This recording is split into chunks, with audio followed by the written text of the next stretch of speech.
4 years ago, Ilara Wynne vanished on what should have been the happiest night of her life, leaving behind a newborn son and a devastated man who loved her. The town whispered she was a coward, a runaway bride who abandoned her family. But the truth was far more sinister. She'd been drugged, kidnapped, and buried alive in a private asylum by the very people who should have protected her. Now she's back, and she's come to reclaim everything that was stolen. Stay until the end to see how her fight for freedom unfolds, and comment below with your city so I can see how far this story travels. The train's whistle cut through the frozen morning air like a knife through bone. Ilara Wynne pressed her forehead against the cold window glass, watching the landscape blur into shades of gray and white. 4 years. 4 years of locked doors and screaming into pillows. 4 years of being told she was crazy, broken, unfit. 4 years of clawing at walls and dreaming of a child's face she'd only held for 3 precious hours before they ripped him from her arms. Her fingers trembled as she clutched the torn photograph hidden in her coat pocket, a picture she'd stolen from her father's study the night she finally escaped. In it, a dark-haired man held a baby bundled in blue. Cade Mercer. Her Cade. And Finn. Her son. The wedding dress she wore beneath her threadbare coat was ruined, yellowed with age, torn at the hem, stained with 4 years of desperation. She'd kept it all this time, a talisman, a promise to herself that one day she'd finish what they'd started. One day she'd walk down an aisle that wasn't lined with nurses and locked doors. Briar Ridge, next stop, Briar Ridge. Her heart hammered against her ribs. The conductor's voice felt like both salvation and sentencing. When the train lurched to a stop, Ilara stood on shaking legs. Through the window, she could see the platform, the same weathered boards where Cade had kissed her goodbye 4 years and a lifetime ago, promising to have everything ready for their wedding night.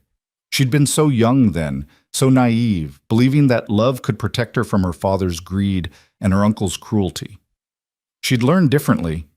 The platform was nearly empty in the early morning cold, a few ranch hands loading supplies, an older woman with a basket of bread, and then her breath stopped.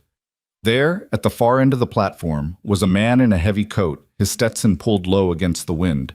Even from a distance, even after 4 years, she knew the set of those shoulders, the way he stood with his weight slightly to the left from an old riding injury, and beside him, holding his hand, was a small boy with dark curls. Ilara's legs moved before her mind caught up. She stepped off the train, her worn boots hitting the platform with a hollow thud. The morning wind cut through her thin coat, but she barely felt it. All she could see was that child, her child, pointing at something in the distance while Cade nodded absently, his attention on the supply wagon being loaded nearby. She took one step forward, then another. The world narrowed to a tunnel, and at the end of it was everything she'd lost. "Finn," she whispered, though no sound came out. The boy turned first. His eyes, Cade's eyes, dark and searching, landed on her with the innocent curiosity of a 4-year-old encountering a stranger. He tugged on Cade's sleeve. "Papa, there's a lady." Cade glanced up distractedly. "Don't bother folks, son. Come on, we need to—" His words died in his throat. For a moment, Ilara saw everything she'd been terrified of seeing cross his face. Shock, disbelief, and then, like storm clouds rolling over the mountains, rage. "No!" His voice was hoarse, barely audible over the wind. "No, you're not. You can't be—" "Cade." Her voice broke on his name. 4 years of holding it behind her teeth, of whispering it into the dark of her cell, of screaming it when the medicine made her forget who she was. He moved fast, faster than she remembered. In 3 strides he was in front of her, his hand gripping her arm hard enough to bruise. Finn made a small sound of confusion, but Cade didn't look away from her face. "What kind of sick game is this?" His words were low, dangerous. "What the hell are you doing here?" "I came back," Ilara said, tears already streaming down her face. "I came back for him. For you. I never left, Cade. I swear I never—" "You left." His grip tightened. "You walked out 3 hours after giving birth. You left our son crying in his crib, and you disappeared into the night like you'd never existed. Don't you dare stand here and tell me—" "Papa?" Finn's small voice cut through the tension. "Papa, you're hurting the lady." Cade released her arm like it burned him. He stepped back, his chest heaving, his eyes wild with something between fury and anguish. Get on the next train out of here. I don't know what you want, but you're not getting it. You're not—" His voice cracked. "You're not doing this to him. To us. Not again." "I was taken." The words tumbled out desperately. "That night, after the wedding, my father, he sent men. They drugged me, Cade. They took me to a place, a hospital, but it wasn't a hospital. It was—" She was shaking so hard now she could barely stand. "They kept me there. 4 years. I tried to escape. I tried to send word, but he paid them. He paid everyone, and no one would believe me. Enough." Cade's voice was like iron.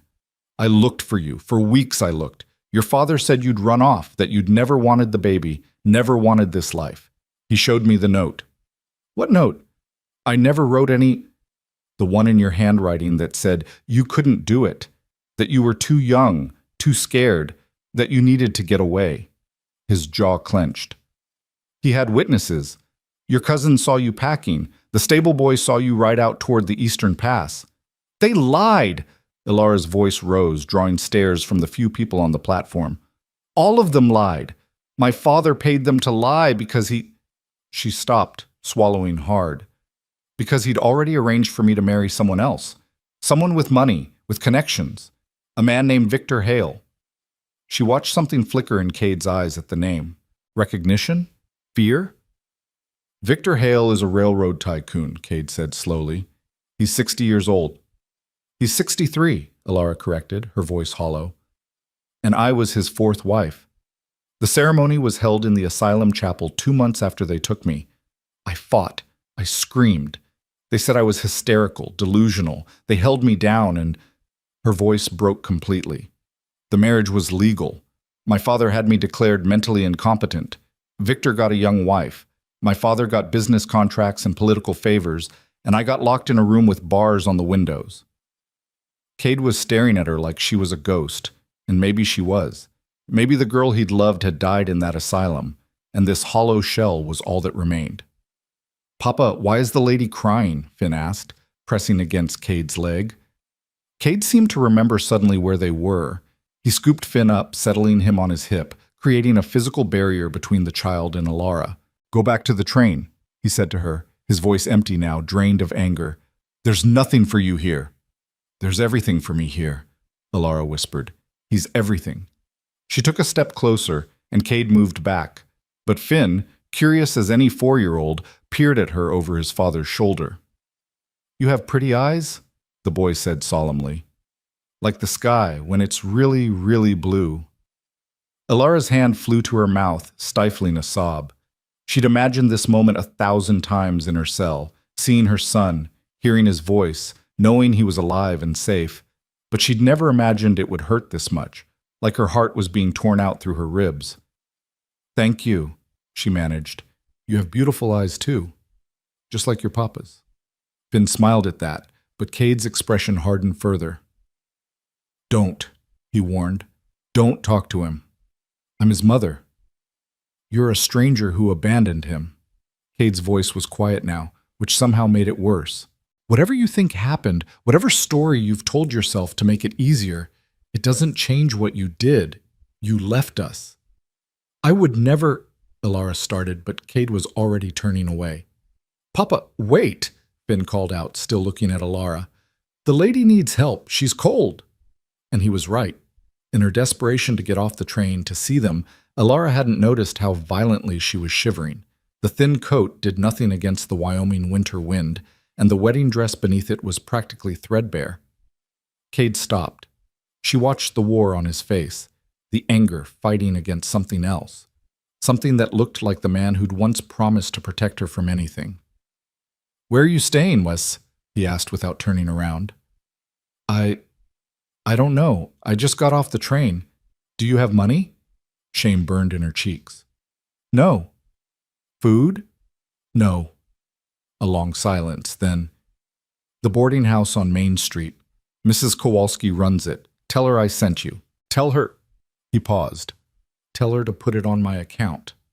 "Kate, that's all you're getting from me," he cut her off. "A warm bed for a night or two while you figure out where you're really going. But stay away from my son. Stay away from my ranch. And then leave Briar Ridge the same way you left it before." He walked away before she could respond. Finn waving at her cheerfully over his shoulder until they disappeared around the corner of the station house. Alara stood alone on the platform as the train pulled away, taking with it her last easy escape. The few remaining townspeople were staring now, whispering. She recognized some of them: Mrs. Chen from the general store, Thomas Wright, who worked at the blacksmith's. They'd been at her wedding 4 years ago, or what was supposed to be her wedding. They'd also been at Finn's christening 3 days after she disappeared, she realized. They'd watched Cade raise their son alone. They'd heard whatever story her father had spread about the runaway bride. She was the villain in their story. Pulling her coat tighter, Alara walked into town, following the dirt road that had once been so familiar. Briar Ridge hadn't changed much. Same cluster of buildings along Main Street, the general store, the saloon, the church with its white steeple, the small bank, the doctor's office. But everything felt different through the lens of 4 lost years. Mrs. Kowalski's boarding house sat at the far end of town, a 2-story structure with a sagging porch and cheerful yellow shutters. Alara climbed the steps, her legs heavy with exhaustion that went bone deep. The woman who answered her knock was small and round, with steel gray hair pinned in a practical bun and sharp blue eyes that missed nothing. "Mrs. Kowalski?" Alara's voice sounded thin in her own ears. "Cade Mercer sent me. He said—" "I know what he said." The older woman's gaze traveled from Alara's tangled hair to her worn boots, lingering on the lace visible beneath her coat hem. "You're her, the one who came back." Word traveled fast in small towns. "Yes, ma'am." Mrs. Kowalski studied her for a long moment. Then she stepped aside. "Room 3, top of the stairs. There's a bath down the hall. Water's warm if you need it." "Thank you." Alara's throat was tight. "I can't pay you, not yet, but I'll find work. Cade Mercer's credit is good here," Mrs. Kowalski said firmly. "Though, if you're looking to make trouble for that man and his boy, you can turn right back around." "I'm not here to make trouble," Alara said quietly. "I'm here to tell the truth." "Truth," the landlady snorted. "Everyone's got their own version of that. Question is whether anyone will believe yours." The room was small but clean. A narrow bed with a faded quilt, a washstand, a single window overlooking Main Street. Alara sank onto the bed, her body finally giving in to the exhaustion she'd been fighting since her escape 3 days ago. She'd waited until Victor Hale left on business, waited until the night nurses were distracted. She'd broken her window with a stolen candlestick, climbed down a trellis in the dark, and run. She'd stolen clothes from a washing line, hitched rides on supply wagons, and finally scraped together enough for a train ticket by selling the only thing of value she'd managed to keep hidden, her mother's locket. And now she was here, in a town that hated her, with a man who wouldn't look at her, and a son who didn't know her. But she was here. That night, Alara couldn't sleep. She stood at the window watching the town settle into darkness. Lamplight glowed in windows. Somewhere a dog barked, and in the distance she could see the lights of Cade's ranch, the home they were supposed to share. A knock on her door made her jump. "It's me," Mrs. Kowalski's voice called. "I've got soup." Alara opened the door to find the landlady holding a tray with a steaming bowl and fresh bread. "You look half-starved," Mrs. Kowalski said, pushing past her into the room. "Eat." "Thank you," Alara whispered, but the older woman waved her off. "Don't thank me yet. I'm not doing this out of kindness." She settled into the room's only chair with a grunt. "I'm doing it because I want to hear your side. The whole town's already convicted you based on gossip and your daddy's lies. Figure you deserve a fair hearing from at least one person." Alara sat on the bed, the bowl warm in her hands. "Why would you believe me when no one else does?" "Because I knew your mother," Mrs. Kowalski said simply. "Caroline Wynne was the kindest woman in 3 counties. And I saw what that bastard of a father did to her, slowly breaking her spirit until there was nothing left. When she died, I swore I'd watch out for you if I could." Her eyes hardened. "I failed at that. Maybe I can make up for it now." Something broke loose in Alara's chest, a knot of grief and hope she'd been holding so tight it had become part of her. "He told everyone I ran away," she said, her voice cracking. "But I didn't. Mrs. Kowalski, I swear I didn't. Start from the beginning, the older woman said, and don't leave anything out. So Alara told her. Everything. The whirlwind courtship with Cade, defying her father's orders to stay away from a worthless rancher, the secret pregnancy, the hurried wedding plans when her father found out, his cold rage when she refused to terminate the situation, the wedding day itself, beautiful and terrifying, knowing her father was out there somewhere, plotting. He came to my room that night, Alara said, staring at the soup she couldn't bring herself to eat. After the reception, after Cade and I, she swallowed hard. I was feeding Finn for the first time. My father brought 2 men with him. They grabbed me, and when I screamed, they put a cloth over my face. Something sweet-smelling. I tried to fight, but everything went dark. Mrs. Kowalski's jaw was tight, but she nodded for Alara to continue. When I woke up, I was in a carriage heading east. My father was there. He told me I'd been foolish, that I'd embarrassed him, but he'd fixed it. He'd arranged a better marriage. To Victor Hale. Alara's hand shook around the bowl. I told him I was already married. He said that was being handled, that Cade would get a letter in my handwriting explaining I'd changed my mind, that witnesses would confirm I'd run away. The note, Mrs. Kowalski said quietly. I never wrote it, but my father, he was always good at forgery, and he had my diary, pages of my handwriting to copy. Alara set the bowl aside, unable to eat. The asylum was called Westbrook Haven. It was in Maryland, far from anyone who knew me. They admitted me under my father's authority, said I was suffering from postpartum hysteria, delusions, that I was a danger to myself. And the marriage to Hale? Happened 2 months later in the asylum chapel. I fought, I screamed. The doctor said it proved I was unstable. Her voice dropped to a whisper. They gave me medicine after that. Things that made me forget my own name sometimes, made the days blur together, made me... She stopped, unable to voice the worst of it. The treatments, the isolation cells, the times she'd been so broken she'd almost believed them when they said she was crazy. How did you get out? Mrs. Kowalski asked. Victor wasn't as careful as my father. He liked to show me off sometimes, take me to parties as his delicate wife who needed constant supervision. 3 days ago, he left on business. The night staff was new, distracted. I broke my window and ran. She looked up, meeting the older woman's eyes. I didn't even know if Cade and Finn were still here, but I had to try. Mrs. Kowalski was quiet for a long moment. Then she stood, her expression grim. That's a hell of a story. It's the truth. I believe you, the landlady said firmly. Question is how to make anyone else believe you. Your father's a powerful man, this Hale fellow even more so. And Cade Mercer, she sighed, that man loved you something fierce. When you disappeared, it nearly destroyed him. Took him months just to function enough to care for the baby. He's not going to want to believe you because believing you means accepting he gave up on you, means accepting he let you suffer while he convinced himself you'd abandoned him. Alara felt tears spill over.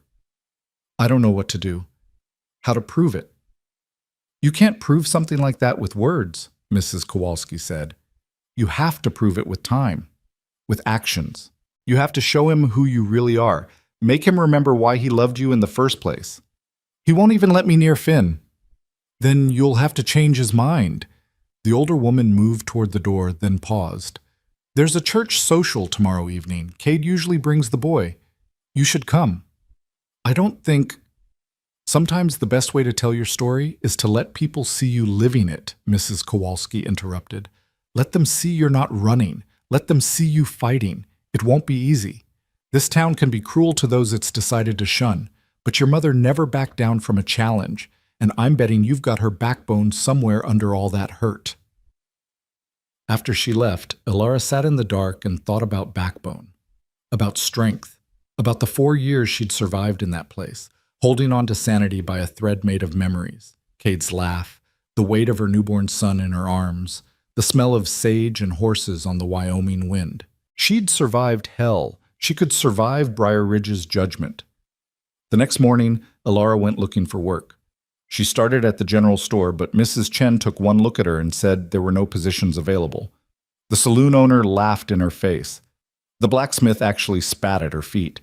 "We don't hire women who abandon their babies," he said coldly.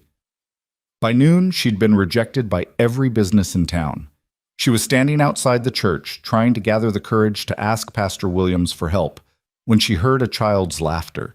She turned and saw Finn playing in the yard beside the church, building something with sticks, while an older woman, the pastor's wife, Ilara thought, watched from the porch. Before she could think better of it, Ilara moved closer. Finn looked up as her shadow fell across his stick construction. "It's the pretty lady," he announced cheerfully. "Papa said you went away." "Not yet," Ilara said, kneeling down to his level. Her heart was racing so fast she felt dizzy. "What are you building?" "A ranch," Finn said seriously. "Like Papa's. See, this is the barn, and this is where the horses sleep, and this—" He held up a particularly impressive stick. "This is the big house where me and Papa live." "It's wonderful," Ilara said softly. Up close, she could see all the details she'd missed before. The dimple in his left cheek, the way his hair curled just like hers did, the small scar on his chin. "You're very talented." "I'm going to be a rancher like Papa when I grow up," Finn said proudly. Then his expression turned thoughtful. "Are you the lady who was Papa's friend before I was born?" Ilara's throat closed. Friend. Was that what Cade had told him? "Yes," she managed. "I was your Papa's friend." "Why did you leave?" Finn asked with the blunt honesty of a child. "Papa gets sad sometimes when Mrs. Chen mentions you. I don't like when Papa's sad." I didn't want to leave," Ilara said, tears blurring her vision. "I wanted to stay with your Papa more than anything, but sometimes bad things happen that we can't control." "Did somebody hurt you?" Finn's eyes were wide, concerned. "Yes," she whispered, "but I'm okay now. I'm back, and I'm going to make sure Finn!" The pastor's wife was hurrying down the steps, her face pinched with disapproval. "Come away from there, child. Your father wouldn't want—" "But Mrs. Williams, she's nice. She likes my ranch." "Finn, come here now." The boy obeyed reluctantly, casting confused glances back at Ilara. Mrs. Williams put a protective arm around him, her gaze cold as it landed on Ilara. "You have some nerve," she said quietly. "Approaching that child after what you did." "I was just talking to him," Ilara said, forcing herself to stand tall. "I meant no harm." "You've done enough harm to last a lifetime," Mrs. Williams said. "That boy cried for his mother every night for months. Do you have any idea what that did to Cade? What it did to all of us who had to watch?" Ilara wanted to scream that she'd cried for her son too, in a locked room where no one could hear, that she'd beaten her fists bloody against asylum walls, begging to be allowed to go home. But she just stood there, taking the verbal lashing, because what else could she do? "I'm sorry," she finally said. "I'm so sorry for all of it, but I'm here now, and I'm not leaving until what? You destroy what little peace that man has managed to build?" Mrs. Williams shook her head. "Do everyone a favor and get back on the train, Miss Wynne, or whatever your name is now." That night at the church social, Ilara almost didn't go. She stood outside Mrs. Kowalski's boarding house in the only decent dress her landlady had been able to find, a simple gray wool that was 3 sizes too big, and questioned every decision that had brought her to this moment. But then she remembered Finn's face, his laugh, the way he'd called her pretty. She remembered the feel of him in her arms for those 3 precious hours before they took him. And she walked to the church. The social hall was warm and bright, filled with families and food and laughter. The moment Ilara walked in, the laughter stopped. Conversations died mid-sentence. Every eye in the room turned to her. She wanted to run. Every instinct screamed at her to turn around, to flee, to protect herself from the judgment she saw on every face. Instead, she lifted her chin and walked further into the room. "Ilara Wynne," Pastor Williams said, approaching her with the careful diplomacy of a man used to mediating conflicts. "I didn't expect to see you here." "I'm a member of this community," Ilara said quietly. "Or I was. I'd like to be again." "That's complicated," the pastor said carefully. "Given the circumstances." "Given the circumstances, I think it's time people heard my side," Ilara replied. A stir ran through the crowd. She could feel them pressing closer, eager for drama. And then Cade walked in with Finn, and the entire room seemed to hold its breath. He saw her immediately. His whole body went rigid, his hand tightening on Finn's shoulder. For a moment, Alara thought he might just turn around and leave, but Finn spotted her first. "Papa, look! It's the pretty lady, the one I was telling you about." Every eye swiveled between Alara and Cade, waiting to see what would happen next. Cade's voice, when he finally spoke, was low and dangerous. "We need to talk. Outside. Now." The cold night air hit Alara's face like a slap as Cade gripped her elbow and steered her out of the church hall. Behind them, she could hear the immediate explosion of whispers and speculation, but Cade didn't stop until they were around the side of the building, away from prying eyes and eager ears. He released her arm and stepped back, putting distance between them like she was something dangerous. In the moonlight, his face was all hard angles and shadows, but she could see the fury trembling just beneath the surface. "What the hell do you think you're doing?" His voice was low, controlled, which somehow made it worse than if he'd shouted. "Talking to my son? Coming to a church social like you have any right to be here?" "I have every right," Alara said, wrapping her arms around herself against the cold. "This is my home too, or it was supposed to be." "Your home?" Cade laughed, a bitter sound that cut through the night. "You gave up any claim to that when you walked away. And now you show up out of nowhere spinning some insane story about asylums and forced marriages, expecting what? That I'll just believe you? That I'll let you waltz back into our lives like nothing happened?" "It's not a story, Cade. It's the truth." "The truth," he repeated, shaking his head. "You want to talk about truth? The truth is, I waited for you. I sat up every night for weeks thinking you'd come back, that there'd been some mistake. I made excuses for you to everyone who asked. I defended you to your own father when he said you were unstable, that you'd always been flighty and irresponsible." Alara flinched. "My father said that?" "He said a lot of things. He showed me your diary entries about feeling trapped. He showed me the note you left. He brought witnesses who saw you packing, saw you ride out." Cade's voice cracked. "What was I supposed to think?" "That I loved you," Alara said desperately. "That I would never leave our son. Didn't you know me at all? Didn't you—" "I thought I knew you." Cade cut her off. "I thought I knew every part of you. But people lie, Alara. People pretend.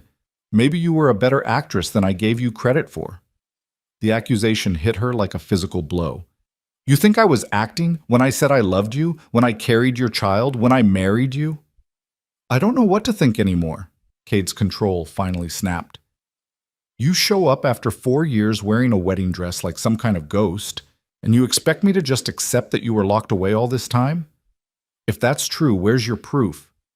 Where's any evidence of this asylum, of this forced marriage?" "Victor Hale," Alara said quickly. "Look him up. You said yourself he's a railroad tycoon. The marriage is documented. The asylum was called Westbrook Haven in Maryland. My father paid them. There must be records, receipts, something. Your father is a respected businessman. Victor Hale is one of the most powerful men west of the Mississippi." Cade's voice was hollow now. "Even if any part of your story is true, do you really think you can fight men like that? Do you think I can?" "I'm not asking you to fight them," Alara said. "I'm just asking you to believe me, to give me a chance to prove it." "A chance?" Cade laughed again, that same bitter sound. "You had a chance. You had a life here, with me, with our son. You had everything we dreamed about, and somehow I'm supposed to believe you didn't choose to throw it all away?" "I was drugged and kidnapped from our bed." Alara's voice rose, frustration and pain making her reckless. "I was locked in a room and forced to marry a man 3 times my age. I spent 4 years being told I was crazy, being medicated into compliance, being treated like I was less than human. And you want to stand there and tell me I chose that?" The door to the church hall opened, spilling light and the sound of voices.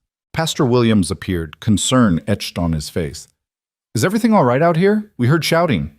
"Everything's fine," Cade said tightly, not taking his eyes off Alara. "We're just finishing our conversation."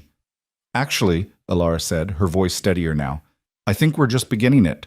She pushed past both men and walked back into the church hall.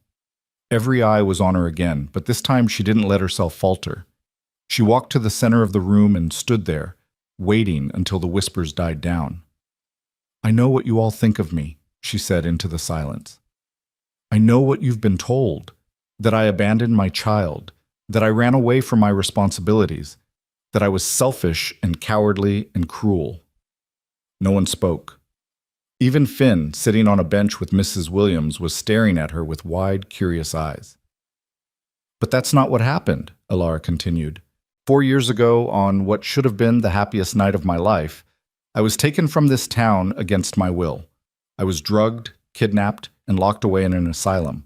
My father had me declared mentally incompetent and married me off to a man I'd never met. I've spent 4 years trying to get back here, back to my son, back to the man I loved. Her voice broke, but she pushed through. "I'm not asking you to believe me right away. I'm not asking for your forgiveness or your acceptance. I'm just asking for a chance to prove who I really am." The silence that followed was deafening.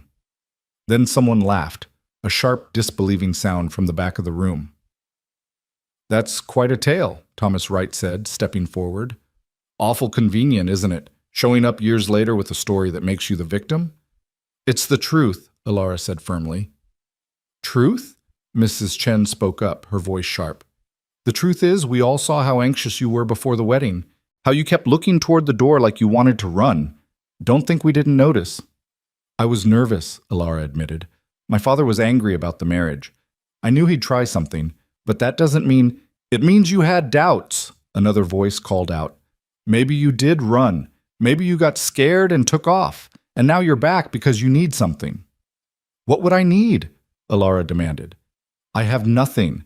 I am nothing. I came back because this is where I belong, with my family." "They're not your family anymore," Thomas said coldly. "Cade raised that boy alone. He's been both mother and father to him. You're just a stranger who happens to share some blood." Alara felt the words like knives, but she refused to look away. "I know Cade has been an amazing father. I know Finn is safe and loved, but that doesn't change the fact that I'm his mother, that I never stopped being his mother, even when I was locked away, even when—" "Enough." Cade's voice cut through the room. He'd come back inside, and now he stood near the door, his face carefully blank. "That's enough. Finn doesn't need to hear this." Alara looked at her son, who was indeed watching the whole scene with confused, worried eyes. Her heart clenched. "You're right," she said quietly. "I'm sorry." She walked toward the door, expecting Cade to stop her, to say something, anything. But he just watched her go, his expression unreadable. Outside, the cold felt even more bitter than before. Alara made it halfway back to the boarding house before the tears came, hot and angry and helpless. She'd thought if she just told them, if she just explained, someone would believe her. Someone would see the truth. But truth didn't matter when the lies were more convenient.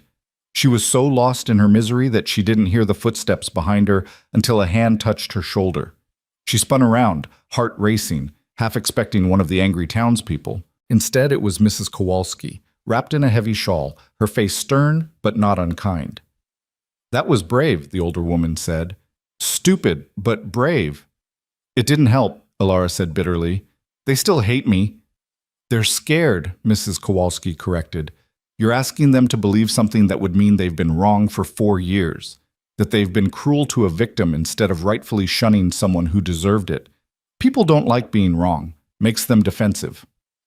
"So what am I supposed to do? How do I prove it?" "You don't," Mrs. Kowalski said firmly. "Not with words. You prove it by being here, by not running when things get hard, by showing them every single day that you're not the person they think you are." She paused. "And you start by talking to Cade, really talking to him, not in front of the whole town, not in anger. You need to make him hear you." "He won't listen. He's made up his mind." "He's hurt and scared," Mrs. Kowalski said. "There's a difference. That man loved you with everything he had. When you disappeared, it broke something in him. If there's even a chance you're telling the truth, he has to face that he gave up on you, that he believed the lies. That's a heavy burden." Alara wiped her eyes. "So what do I do?" "You fight," Mrs. Kowalski said simply. "Not with fists or anger, but with persistence, with truth, with love. She pulled her shawl tighter. And you start tomorrow morning. Cade's ranch needs help. He's been doing everything himself since his ranch hand left last month. You show up at dawn and offer to work. He'll turn me away. Probably, Mrs. Kowalski agreed. The first day. Maybe the second. But you keep showing up. You prove you're serious. You prove you're not running. She turned to head back to the boarding house. Your mother would have done the same. She never backed down from a challenge, no matter how hard it got. That night, Alara lay awake planning what she'd say, how she'd convince Cade to let her help. But when dawn came and she stood at the gate to his ranch, all her practiced words fled. The Mercer Ranch was exactly as she remembered, a sprawling property with rolling pastures, a large barn, corrals for the horses, and the main house sitting on a small rise. She'd been here so many times before, back when Cade was courting her, back when they dreamed about their future together. The front door opened and Cade stepped out, already dressed for the day's work. He froze when he saw her standing there. What are you doing here? His voice was flat, exhausted. I came to help, Alara said. Mrs. Kowalski said you need ranch hands. I can work. You? Cade's eyebrow rose. You grew up in a mansion with servants. You've never worked a day in your life. That's not true. I helped in the kitchen. This isn't arranging flowers or organizing tea parties, Cade interrupted. This is hard physical labor, mucking stalls, hauling hay, mending fences. You wouldn't last an hour. Try me, Alara said, lifting her chin. Give me 1 week. Let me prove I can do this. Let me prove I'm not the person you think I am. Cade stared at her for a long moment. She could see the war on his face, the part of him that wanted to slam the door against the part that remembered who she used to be. 1 week, he finally said. You work dawn to dusk. You do exactly what I tell you. You stay away from Finn unless I say otherwise. And at the end of the week, you leave. No arguments, no excuses. You get on a train and you don't come back. It was a terrible deal. A week to change 4 years of hurt and anger. But it was more than she'd had yesterday. Deal, Alara said. You start now, Cade said. The horses need feeding, the stalls need mucking, and there's a fence in the east pasture that needs mending. I'll show you where everything is once. After that, you're on your own. The next hour was a blur of instructions and locations. Cade showed her the feed room, the tools, the pastures, speaking in short, clipped sentences like he couldn't bear to spend more time with her than necessary. Then he left her in the barn with a pitchfork and walked away.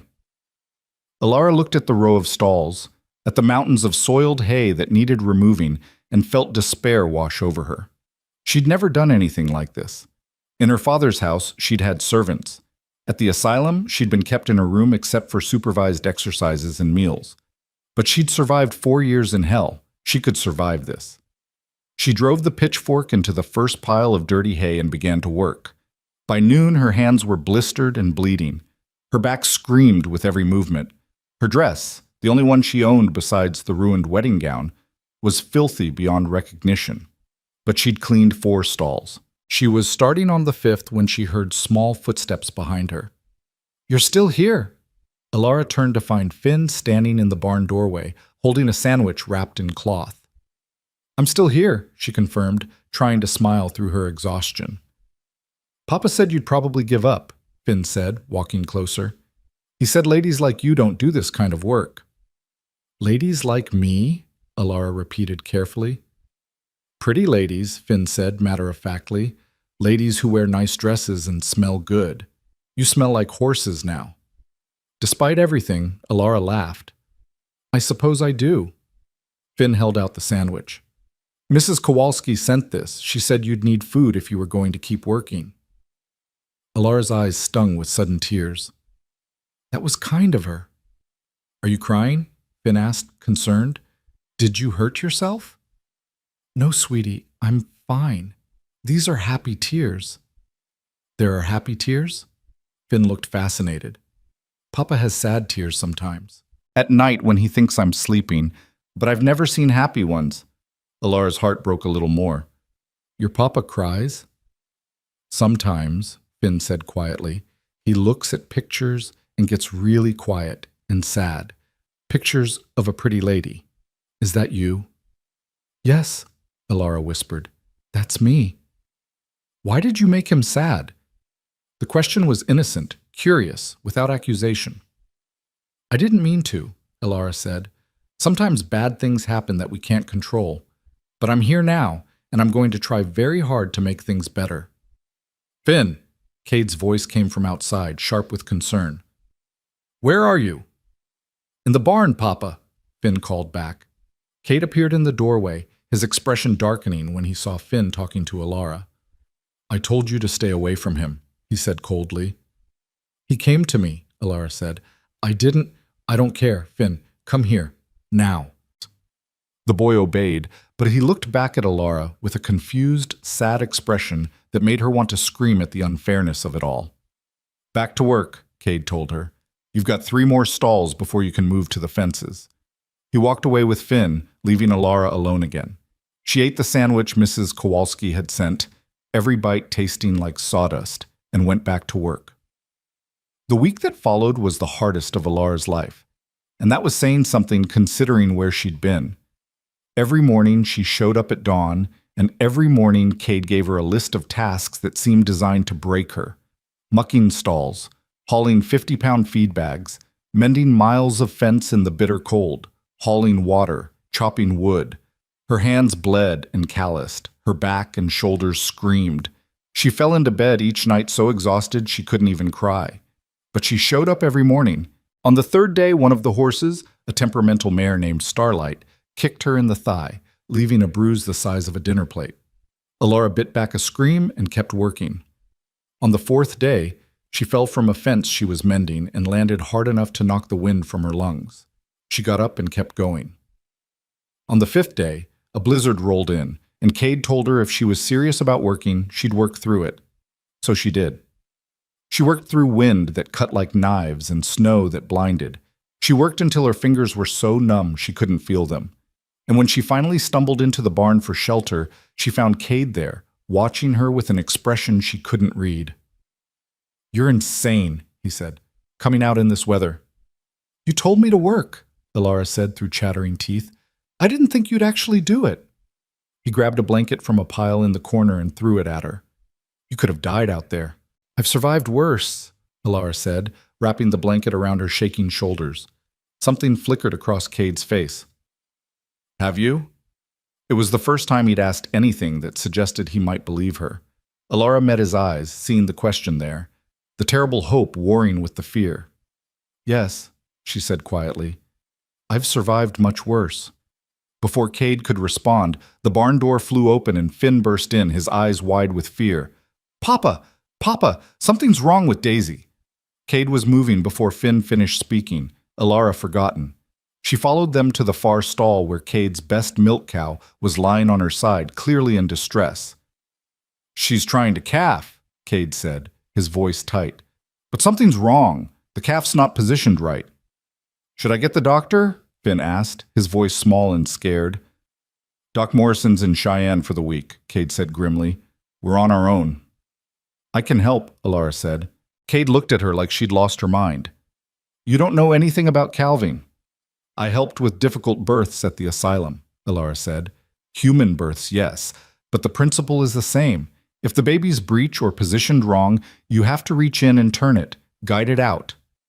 That's completely different. It's not that different, Alara interrupted. And unless you have another option, you're going to lose both the cow and the calf. Cade stared at her for a long moment. Then he nodded once, sharp. Tell me what you need. For the next 2 hours, Alara worked with steady hands and quiet instructions, guiding Cade through the process of repositioning the calf. It was hard, bloody work, and several times she thought they'd lost them both. But finally, with one last effort from the exhausted cow, the calf slid free. It wasn't breathing. No, Finn whispered, tears streaming down his face. No, no, no.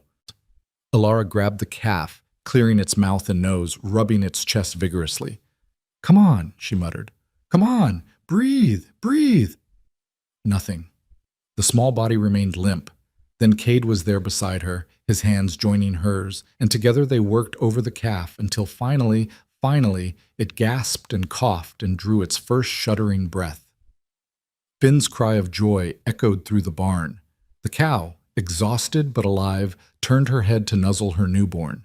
Alara sat back on her heels, covered in blood and fluid, shaking with exhaustion and relief. And when she looked up, Cade was staring at her with an expression she hadn't seen in 4 years. Wonder, recognition. The first crack in the wall he'd built around his heart. "Where did you learn that?" he asked quietly. "I told you," Alara said. "At Westbrook Haven. They had a maternity ward. When the doctors realized I had steady hands and a calm temperament, they used me to assist with difficult births." Her voice dropped. "It was the only time I felt useful. The only time I felt like I was saving something instead of losing everything." Cade opened his mouth, closed it, opened it again. "Alara—" "Papa, look," Finn interrupted, pointing at the calf trying to stand on wobbly legs. "He's trying to walk." The moment broke. Cade turned his attention to his son and the animals, but Alara could feel something had shifted between them, something fundamental. That night, as she prepared to leave for the boarding house, Cade stopped her at the gate. "Tomorrow," he said gruffly. "Tomorrow we'll talk, really talk. No interruptions, no audience, just you and me." "Okay," Alara whispered. "I'm not promising anything," Cade added quickly. "I'm not saying I believe you, but after what you did today—" He trailed off. "The woman I loved would have done exactly what you did, thrown herself into helping without thinking about the cost. So maybe I owe it to her memory to at least hear you out." "Her memory?" Alara repeated. "Cade, I'm right here. I'm not a memory. I'm real, and I'm fighting to come back to you." "I know," Cade said, and his voice was raw with emotion. "That's what scares me most." He walked away, leaving Alara standing in the cold dark, hope blooming in her chest for the first time since she'd arrived. The next morning was Sunday, which meant no ranch work. Alara waited at the boarding house, nervous energy making it impossible to sit still. When the knock came at mid-morning, she jumped. But it wasn't Cade at the door. It was Mrs. Williams, the pastor's wife, her expression grim. "You need to come with me," she said without preamble. "Now." "What's wrong? Is it Finn? Is Cade—" "They're fine," Mrs. Williams said. "But there are men at the church asking questions about you. Men from back east. They say they're looking for someone." Alara's blood ran cold. "What kind of men?" "The kind that make me nervous," Mrs. Williams said. "I don't know what you've done or what your story really is, but Pastor Williams thought you should know they're here. Thought you might want to make yourself scarce for a while." "I can't run," Alara said, even as fear clawed at her throat. "I can't keep running." "Then at least be smart about how you face whatever's coming," Mrs. Williams said. "Come to the church. Face them there, with witnesses. Don't let them catch you alone." Alara grabbed her coat and followed Mrs. Williams into the street. Her mind was racing. Had Victor sent men to find her? Her father? Both? The church was packed when they arrived, word having spread quickly through the small town. And standing near the altar, looking completely out of place in their fine Eastern clothes, were 2 men who made Alara's stomach drop.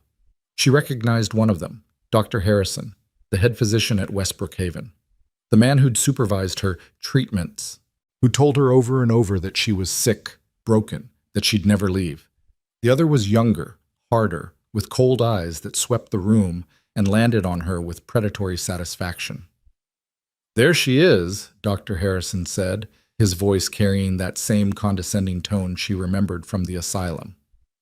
"Mrs. Hale, we've been so worried about you."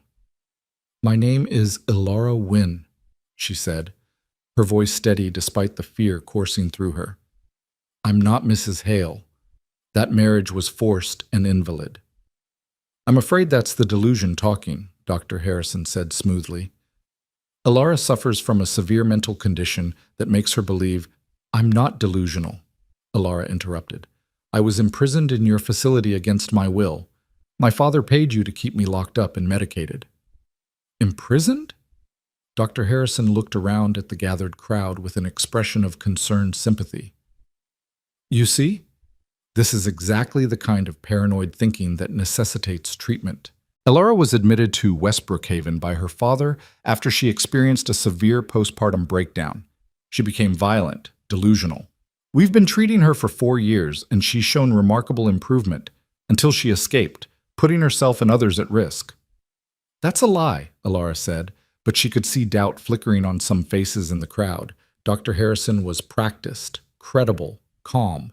She was dirty, desperate, alone. Mrs. Hale, the younger man spoke for the first time, pulling papers from his coat. I'm Agent Blackwood, employed by your husband, Mr. Victor Hale. These are legal documents giving him custody of your person due to your mental incapacity. We're here to escort you back to treatment. No, Elara said, backing away. No, you can't do this. I'm not going back there. I'm afraid you don't have a choice, Dr. Harrison said, nodding to Blackwood. Your husband has legal authority.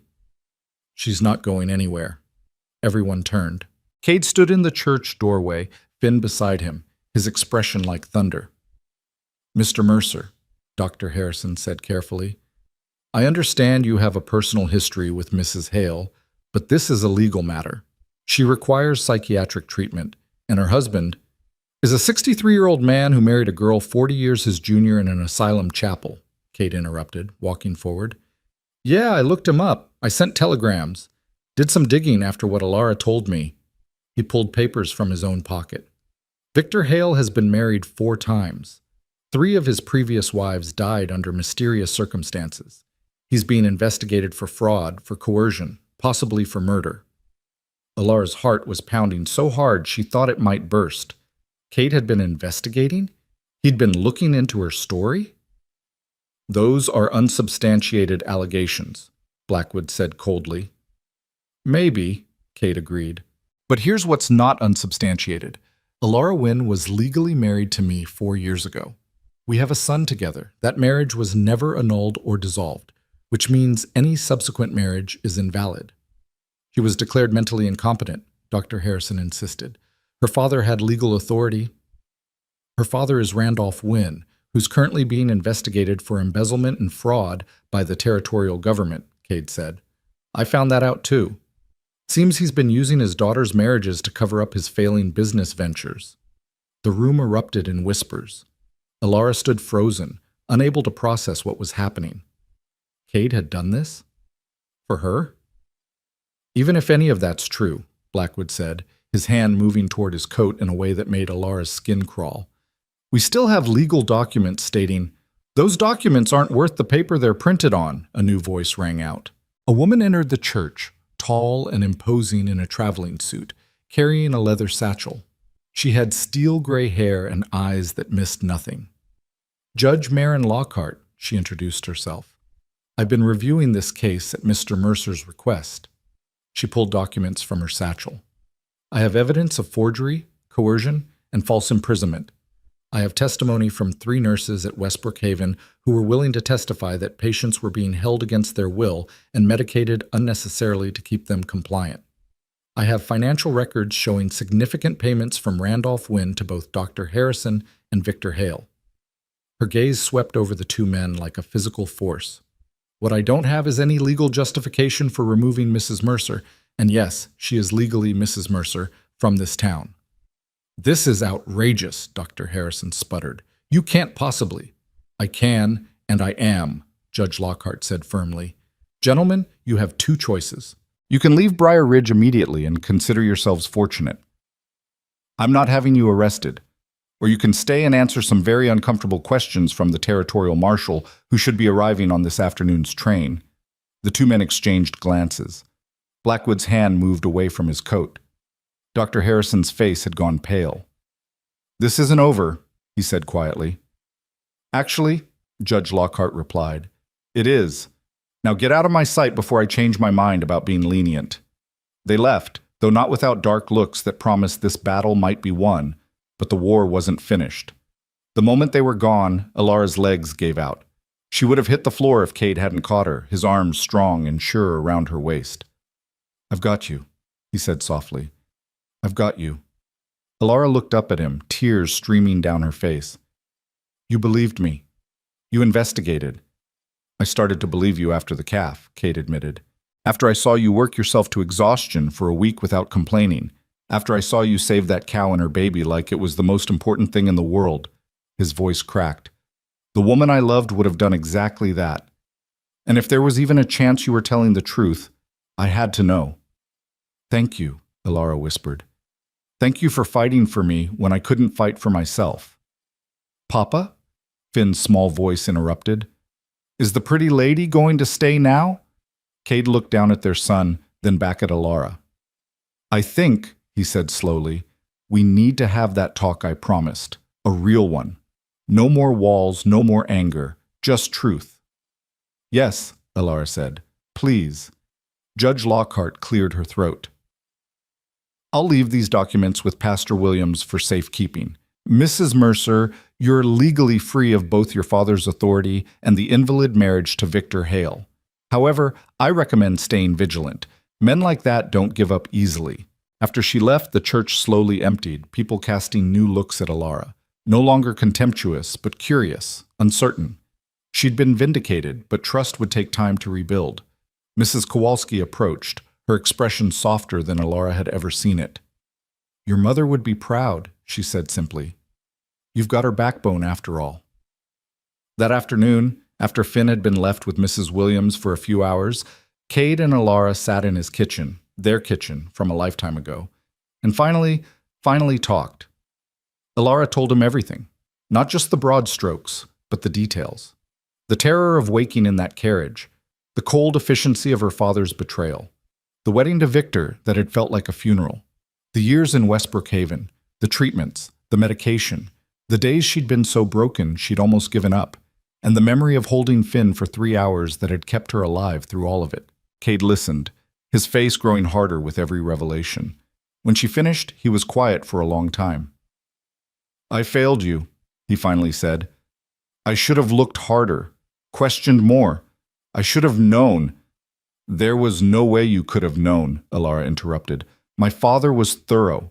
He thought of everything. I still should have trusted you more than I trusted the evidence, Cade said. I knew you, I knew your heart, and I let grief and anger convince me you were someone you weren't. We were both victims, Ilara said softly. Both of us lost 4 years we can never get back. But we're here now. That has to count for something. Cade reached across the table, taking her scarred, work-roughened hands in his. I don't know how to do this, he admitted. How to go back to what we were. We can't go back, Ilara said. We're not those people anymore. But maybe we can move forward. Build something new. With Finn, Cade said. He has to come first. Always, Ilara agreed. He doesn't remember you, Cade warned. As far as he knows, I'm all he has. This is going to confuse him, maybe hurt him. I know, Ilara said. I'm not asking to replace what you've built with him. I'm just asking for a chance to be part of it, however long that takes. Cade studied her face, and she could see him trying to reconcile the girl he'd loved with the woman sitting before him, harder, scarred, but still fighting. One more condition, he said finally. You stay at the ranch, not the boarding house. We do this right. Take it slow, but we do it together, as a family. Ilara's breath caught. You mean it? I mean it, Cade said. But Ilara, I need you to understand I'm not the man I was either. That grief, that anger, it changed me, made me harder, more closed off. I don't know if I can love the way I used to. I don't need you to love me the way you used to, Ilara said. I just need you to give us a chance to figure out who we are now. For the first time since she'd stepped off that train, Cade smiled. A real smile, small and tentative, but genuine. Okay, he said. Let's try. Moving into the ranch house felt like stepping into a dream and a nightmare at once. Ilara stood in the doorway of what had once been meant as their bedroom, seeing how Cade had transformed it into something purely his own. The wallpaper she'd chosen was still there, faded now, but the furniture was different, arranged differently. There were no traces of her anywhere, as if she'd been systematically erased. I put you in the guest room, Cade said from behind her, his voice carefully neutral. Down the hall from Finn's room. I thought it seemed better. For now. Of course. Alara said, swallowing her disappointment. What had she expected? That he'd welcome her back into his bed after one conversation? They were strangers learning each other again, and strangers didn't share rooms. The guest room was small but clean, with a window overlooking the eastern pasture. Someone had left wildflowers in a jar on the dresser, and Alara suspected Mrs. Kowalski's hand in that kindness. Finn usually wakes around 6, Cade said, standing awkwardly in the hallway. He's an early riser. Breakfast is at 6:30. I have ranch work most days, but I try to spend evenings with him before bed. What should I do? Alara asked. During the days, I mean. How do we do this? Cade ran a hand through his hair, a gesture she remembered from years ago when he was uncertain. I don't know, he admitted. I've never done this before. Maybe just be around? Let him get used to you? Don't push, but don't hide either. It wasn't much of a plan, but it was something. That first night, Alara lay awake in the unfamiliar bed, listening to the sounds of the house. Cade's footsteps as he checked on Finn one last time. The creak of floorboards. The distant call of an owl. She was home, but she wasn't home. Not yet. Morning came too early and too bright. Alara dressed in the work clothes Mrs. Kowalski had donated and made her way to the kitchen, where she found Cade already cooking breakfast while Finn sat at the table, coloring a picture. Good morning, she said softly. Finn looked up, his expression curious but cautious. Morning, lady. You can call me Alara, she said, sitting across from him. What are you drawing? A horse, Finn said, pushing the paper toward her. Papa's teaching me to ride. I'm going to be the best rider in Wyoming when I grow up. I bet you will be, Alara said, studying the drawing. It was actually quite good for a 4-year-old, with careful attention to detail. You're very talented. Papa says I get it from my mama, Finn said matter-of-factly. She used to draw too, before she went away. Alara's throat closed. She looked at Cade, who was standing at the stove with his back to them, his shoulders tense. Your mama loved to draw, Alara said carefully. She loved a lot of things. Horses and wildflowers and the way the sky looks right before a storm. How do you know? Finn asked. Because... Alara hesitated, unsure how much to say. She looked at Cade again, and this time he turned, giving her a small nod. Permission. Because I knew her very well. We were very close. Were you best friends? Finn's eyes lit up with the possibility. Something like that, Alara said, her heart breaking and mending at the same time. Breakfast was awkward, filled with long silences and careful conversation. Finn chattered about his latest adventures, about the new calf, about how he'd learned to whistle last week. Cade added occasional comments, and Alara tried to find her place in this dynamic that had existed without her for 4 years.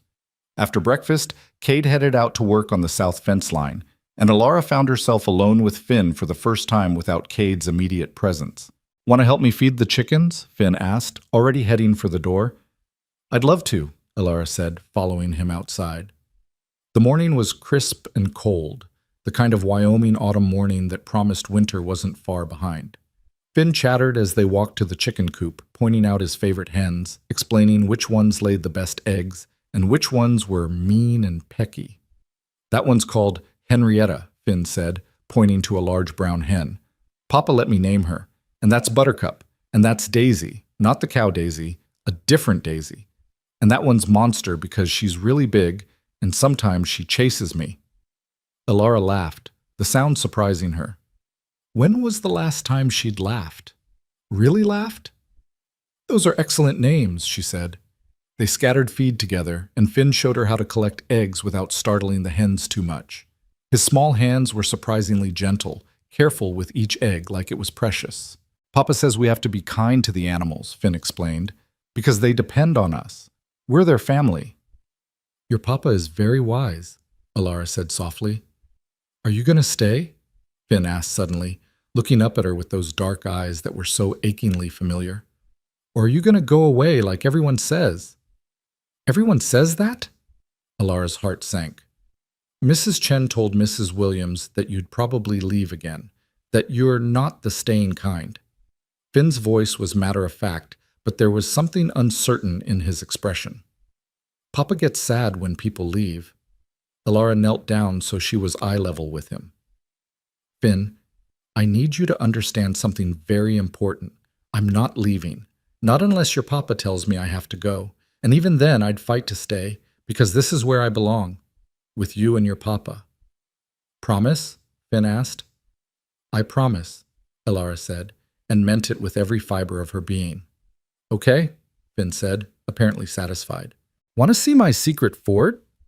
He led her to a spot behind the barn where he'd built a small structure out of old boards and hay bales. It was precarious and probably not very safe, but it was clearly his pride and joy. This is where I come when I'm sad, Finn said, climbing inside, or when I want to think about stuff. Papa doesn't know about it. It's just mine. Thank you for showing me, Alara said, understanding the trust implicit in the gesture. Your secret is safe with me. They spent the morning together, Finn showing her around the ranch, telling her stories about each animal and building. He talked about his papa constantly, clearly adoring the man who'd raised him alone. And Alara listened, grateful for every detail, every glimpse into the life she'd missed. Around noon, Cade returned for lunch, and Alara noticed the way his eyes immediately sought out Finn, checking that he was okay. When he saw them together, laughing over something silly, a complicated expression crossed his face. You two getting along, he asked. Alara knows all the chickens' names now, Finn announced proudly, and I showed her my fort. Don't be mad, Papa. She's nice. I'm not mad, son, Cade said, his voice softer than Alara had heard it since she'd returned. I'm glad you're making friends. That afternoon, while Finn napped, Alara helped Cade with ranch work. They didn't talk much, but there was something comfortable in the shared labor. She was getting better at the physical tasks, her body adapting to the demands she was placing on it. You're good with him, Cade said suddenly, as they were mending a section of fence together. With Finn, he doesn't usually warm up to people that fast. He's an amazing child, Alara said. You've done an incredible job raising him, Cade. He's kind and gentle and so smart. He asks about you, Cade said quietly. About his mother. I've always told him you loved him very much, that you wanted to stay but couldn't. I never wanted him to think he wasn't wanted. Alara's eyes stung with tears. Thank you for that, for protecting him from the worst of it. I did it for him, not for you, Cade said, but there was no heat in the words, just honesty. I know, Alara said. They worked in silence for a while longer, and then Cade asked, what was it like? Really like, in that place. Alara's hand stilled on the fence post. She'd told him the broad strokes, but he was asking for the details now, the truth of what she'd endured. It was like being buried alive, she said finally. Every day the same. Wake up, take medicine, eat, sit in a room with barred windows, eat, take more medicine, sleep. The medicine made everything fuzzy, made it hard to think. They said it was for my own good, that I was sick and the medicine would help me get better. But you weren't sick, Cade said. No, Alara agreed. I was grieving and terrified and angry, but that's not the same as insane, though after a while I started to wonder if maybe they were right. Maybe I was crazy. Maybe I'd imagined everything, you, Finn, our life together. Maybe it had all been a delusion. Cade stopped working entirely now, turning to face her. What changed? How did you hold on? The nurses, Alara said. Not all of them were cruel. Some were kind when the doctors weren't watching. One of them, Sarah, she used to sneak me paper and pencils. I'd draw Finn, over and over, from memory. Just his face from those 3 hours I held him, and I'd draw you, the ranch, the life we were supposed to have. Her voice broke. Those drawings kept me sane, reminded me it had been real. I wish I'd known, Cade said roughly. I wish I'd kept looking. I should have. You did everything you could with the information you had, Alara interrupted. My father was thorough. He made sure you'd believe I'd left willingly. I still should have known better, Cade insisted. Should have trusted my gut. Because deep down, I never really believed you'd leave. I couldn't face the alternative. That something terrible had happened and I'd failed to protect you. Before Alara could respond, they heard a cry from the house. Both of them were running before the sound had fully registered, Cade slightly ahead. They found Finn in his room, tangled in his sheets, his face flushed and hot. "Papa," he whimpered. "Papa, I don't feel good." Cade's hand went to Finn's forehead, and Alara saw his face pale. "He's burning up." "When did this start?" Alara asked, already moving to the bedside. "I don't know. He was fine at lunch. He seemed tired, so I put him down for a nap, but—" Cade's voice was tight with fear. Alara touched Finn's face, his neck, feeling the dangerous heat radiating from his small body. "We need to cool him down. Now. Get me cold water, cloths, ice if you have any." "Should I get Doc Morrison?" Cade asked. "He's still in Cheyenne, remember?" Alara said, her mind already working through what needed to be done. "We're on our own. Go. Get the water. Move." The command in her voice broke through Cade's panic. He ran. Alara gently untangled Finn from his sheets, stripping him down to his underclothes. His skin was so hot it almost hurt to touch. His eyes were glassy, unfocused. "Mama?" he mumbled, and Alara's heart stopped. "I'm here, baby," she whispered, the words slipping out before she could stop it. "I'm right here." Cade returned with a basin of cold water and an armful of cloths. His hands were shaking as he handed them to Alara. "What do we do?" he asked. "What if—" "We don't think about what if," Alara said firmly, soaking the cloths and beginning to lay them across Finn's burning skin. "We focus on bringing this fever down. How long has it been since you've seen fever in town?" "There was some sickness a few weeks ago," Cade said, his voice hollow. "A few of the children came down with something. Most recovered, but—" He didn't finish the sentence. Didn't have to. Alara could read the fear in his eyes. Sarah Miller's baby had died. "This isn't that," Alara said with more confidence than she felt. "We caught it early. We're going to fight this." For the next several hours, they worked together in grim silence. Alara changed the cooling cloths every few minutes, bathing Finn's fevered skin with practiced efficiency that came from her time assisting in the asylum's medical ward. Cade brought fresh water, more ice, anything Alara needed. As afternoon bled into evening, Finn's condition didn't improve. If anything, he seemed to be getting worse. His breathing became labored, his small body shaking with chills despite the fever that raged through him. "Mama!" he called out again in his delirium. "Mama, don't go! Please don't go!" Alara's tears fell freely now, mixing with the water as she bathed his face. "I'm not going anywhere, sweetheart. I promise. I'm right here." "He's asking for you," Cade said quietly. "In his fever, he's asking for you." "Children know," Alara whispered. "Somewhere deep down, they know. Even when they can't remember, they know." Night fell, and Finn's fever climbed higher. Alara refused to leave his side, refused to stop the constant cycle of cooling cloths and whispered prayers. Cade sat on the other side of the bed, holding his son's small hand, his face a mask of barely controlled terror. "I can't lose him," Cade said suddenly, his voice cracking. "Alara, I can't. He's all I have. He's everything." "You're not going to lose him," Alara said fiercely. "I didn't survive 4 years of hell to come back and watch my son die. We're going to fight this. Together." Around midnight, Finn began to convulse. His small body went rigid, his eyes rolling back. "Oh God," Cade breathed. "Oh God, no." "Hold him," Alara commanded. "Hold him steady, but don't restrain him. Let the seizure pass." "How do you know—" "I've seen this before," Alara said, her hands gentle but firm on Finn's shaking body. "At Westbrook, with high fevers. It's terrifying, but it will pass. Just hold him. Talk to him. Let him hear your voice." Cade gathered Finn close, his voice breaking as he murmured, "It's okay, son. Papa's here. You're going to be okay. You have to be okay. Please, Finn. Please fight." The seizure lasted less than a minute, but felt like an eternity. When it finally passed, Finn went limp in his father's arms, his breathing shallow and rapid. "What now?" Cade asked. And he looked so lost, so broken, that Alara wanted to gather him in her arms too. "Now we keep fighting," she said. "We don't give up. We don't stop." She continued the cooling treatments, adding medicine when she could get Finn to swallow, monitoring his breathing, his pulse, every sign of change. Cade stayed beside her, following her instructions without question, trusting her in a way he hadn't since she'd returned. Somewhere around 3 in the morning, with both of them exhausted and Finn still burning with fever, Cade spoke. "I'm sorry," he said quietly, "for not believing you sooner, for letting you suffer alone, for—" "Stop," Alara interrupted gently. "We can talk about all of that later. Right now we need to focus on him."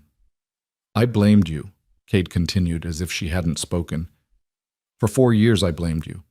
I was so angry at you for leaving, for abandoning us. And all that time you were—" His voice broke completely. "You were locked away, suffering, and I did nothing." "You didn't know," Alara said. "Cade, you have to forgive yourself. I've already forgiven you." "How can you?" he asked. "How can you forgive me when I gave up on you?" "Because love doesn't keep score," Alara said simply. "And because we don't have time for guilt right now. We need all our energy for him." Just before dawn, something changed. Finn's breathing eased slightly. The rigidity in his small body relaxed, and when Alara checked his temperature, her breath caught. "Cade," she whispered. "Cade." "Feel his forehead." Cade's hand shook as he touched his son's face. Then his eyes widened. It's cooler. The fever's breaking." "It's breaking," Alara confirmed, fresh tears streaming down her face. "He's going to be okay. He's going to make it." They sat there in the pre-dawn darkness, watching their son breathe easier, the crisis passing. Neither of them spoke. There were no words adequate for the relief, the gratitude, the sheer overwhelming emotion of watching a child return from the edge. When the first light of dawn crept through the window, Finn's eyes fluttered open. They were clear now, focused, recognizing. "Papa?" His voice was weak but aware. "I'm here, son," Cade said, his voice thick with emotion. "I'm right here." Finn's eyes moved to Alara. "You stayed," he said simply. "I stayed," Alara confirmed. "I told you I wouldn't leave." "I had bad dreams," Finn said. "I dreamed Mama came back, but then she went away again." Alara looked at Cade, uncertain. They hadn't told Finn who she really was yet, hadn't figured out how to explain something so complicated to a 4-year-old. But Cade surprised her. "Finn," he said gently, "I need to tell you something important. Something I should have told you before, but I was scared. The lady who's been taking care of you, who stayed with you all night." He took a shaky breath. "She is your mama. She came back to us." Finn's eyes widened. He looked from Cade to Alara and back again. "Really? She's really my mama?" "Really," Cade confirmed. "But why did she go away?" Finn asked, the question innocent but cutting. "Bad people took her," Cade said. "People who lied and hurt her. But she fought to come back to us. She never stopped trying to come home." Finn processed this with the surprising wisdom of children. Then he reached out a small hand to Alara. "Are you going to stay now?" he asked. "Forever?" Alara took his hand, holding it like the precious thing it was. "Forever," she promised. "If you and your papa will let me." "I want you to stay," Finn said firmly. Then he looked at Cade. "Papa, do you want Mama to stay?" All eyes turned to Cade. Alara held her breath, waiting. Cade looked at her, really looked at her, maybe for the first time since she'd returned. She knew what he saw. A woman worn thin by suffering, scarred by betrayal, but still fighting, still here, still choosing them every single day. "Yes," Cade said quietly. "I want her to stay." Something broke open in Alara's chest, some last wall she'd been holding against hope. She started to cry in earnest then, deep sobs that shook her whole body. "Don't cry, Mama," Finn said, concerned. "Papa said sometimes people have happy tears." "Are these happy tears?" "Yes, baby," Alara managed. "These are the happiest tears I've ever cried." Finn seemed satisfied with that answer. He yawned, the long night of fever finally catching up with him. "I'm tired," he announced. "Then sleep," Cade said, tucking the blankets around him. "We'll be right here when you wake up." "Both of you?" Finn asked. "Both of us," Alara confirmed. Finn's eyes drifted closed, his breathing falling into the easy rhythm of sleep. Healthy sleep this time, not the fevered unconsciousness of before. Alara and Cade sat on either side of the bed, watching him sleep, neither willing to leave yet. The room was filled with early morning light, golden and new, full of promise. "Thank you," Cade said finally, "for knowing what to do, for staying calm when I was falling apart, for saving him." "I didn't save him alone," Alara said. "We did it together." "Like we should have been doing all along," Cade said. "Like we'll do from now on," Alara corrected gently. They sat in silence for a while longer, and then Cade asked, "What happens now? Dr. Harrison and that agent, they're not going to give up. Your father either. Men like that don't accept defeat." "I know," Alara said. "Judge Lockhart said as much. We need to be careful, vigilant." "They could come back," Cade said. "Try to take you again. Try to—" He stopped, his jaw clenching. "I won't let them. I won't lose you again." "We need to make sure the marriage to Victor is formally annulled," Alara said, her mind already working through the practicalities. "Get legal documentation that's ironclad. Make sure my father can never claim authority over me again. I'll talk to Judge Lockhart today," Cade said. "Get whatever paperwork we need. And I'm going to talk to Sheriff Hayes about increasing patrols near the ranch. If anyone suspicious shows up in town, I want to know immediately." "You'd do that?" Alara asked. "Go to all that trouble?" "You're my wife," Cade said simply. "You're Finn's mother, your family. Of course I'll do that." The word family settled around Alara like a warm blanket. Family. After 4 years of having nothing and no one, she had a family again. Later that morning, with Finn sleeping peacefully in Cade's ranch hand, Tom watching over the boy, Cade and Alara rode into town together. It was the first time they'd been seen as a united front, and the town noticed. Whispers followed them down Main Street. Some looks were still hostile, suspicious, but others were different now, curious, uncertain. The arrival of Dr. Harrison and Agent Blackwood, followed by Judge Lockhart's dramatic intervention, had shaken the town's certainty about Alara's guilt. They stopped first at the sheriff's office. Sheriff Hayes was a grizzled man in his 50s, fair-minded but cautious. He listened to their concerns with a serious expression. "I'll put the word out," he said finally. "Tell my deputies to keep an eye on things. But Mrs. Mercer, you need to understand, if those men come back with proper legal documentation, there's only so much I can do." "I understand," Alara said. "We just want a warning if they return." "You'll get it," Hayes promised. Next, they visited Judge Lockhart at the hotel where she was staying. The judge was drafting documents at a small desk, her reading glasses perched on her nose. "I wondered when you'd come," she said, gesturing for them to sit. "I've been working on your case since yesterday. The good news is that Victor Hale's marriage to you is legally invalid since you were already married to Mr. Mercer at the time. The asylum's declaration of incompetence is also invalid. It was based on fraudulent claims and forged documents." "What's the bad news?" Cade asked.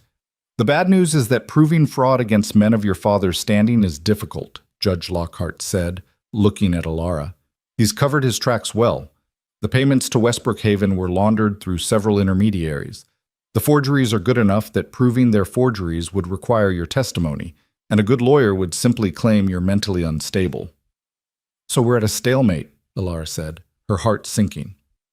"Not exactly," Judge Lockhart said. "I have 3 nurses from Westbrook willing to testify about conditions there.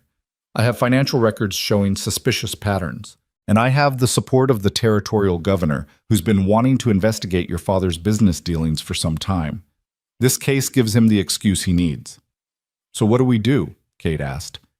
"You live your lives," Judge Lockhart said firmly. "You rebuild your family. You show this town that you're not running, not hiding, and you let me handle the legal battles. That's what I do best." They left the hotel feeling slightly better, if not entirely reassured. As they walked back toward the general store to pick up supplies, they heard a commotion from the direction of the church. A crowd had gathered, and raised voices carried on the morning air. Cade and Alara hurried toward the sound, arriving just as Mrs. Chen was shouting at someone. "You've got some nerve showing your face here," the older woman was saying. The target of her anger was a well-dressed man in his 60s, silver-haired and distinguished, stepping down from an expensive carriage. Even before he turned around, Alara knew who it was. Her father. Randolph Wynne had come to Briar Ridge. "Elara," he said, his voice smooth as oil. "There you are, my dear. I've been so worried about you." "Don't," Elara said, her voice shaking with fury. "Don't you dare pretend you were worried. Don't you dare act like you care." "Darling, I know you're upset," Randolph said, spreading his hands in a placating gesture. "But you have to understand, I only did what I thought was best. You were ill. You needed help." "I wasn't ill," Elara shouted.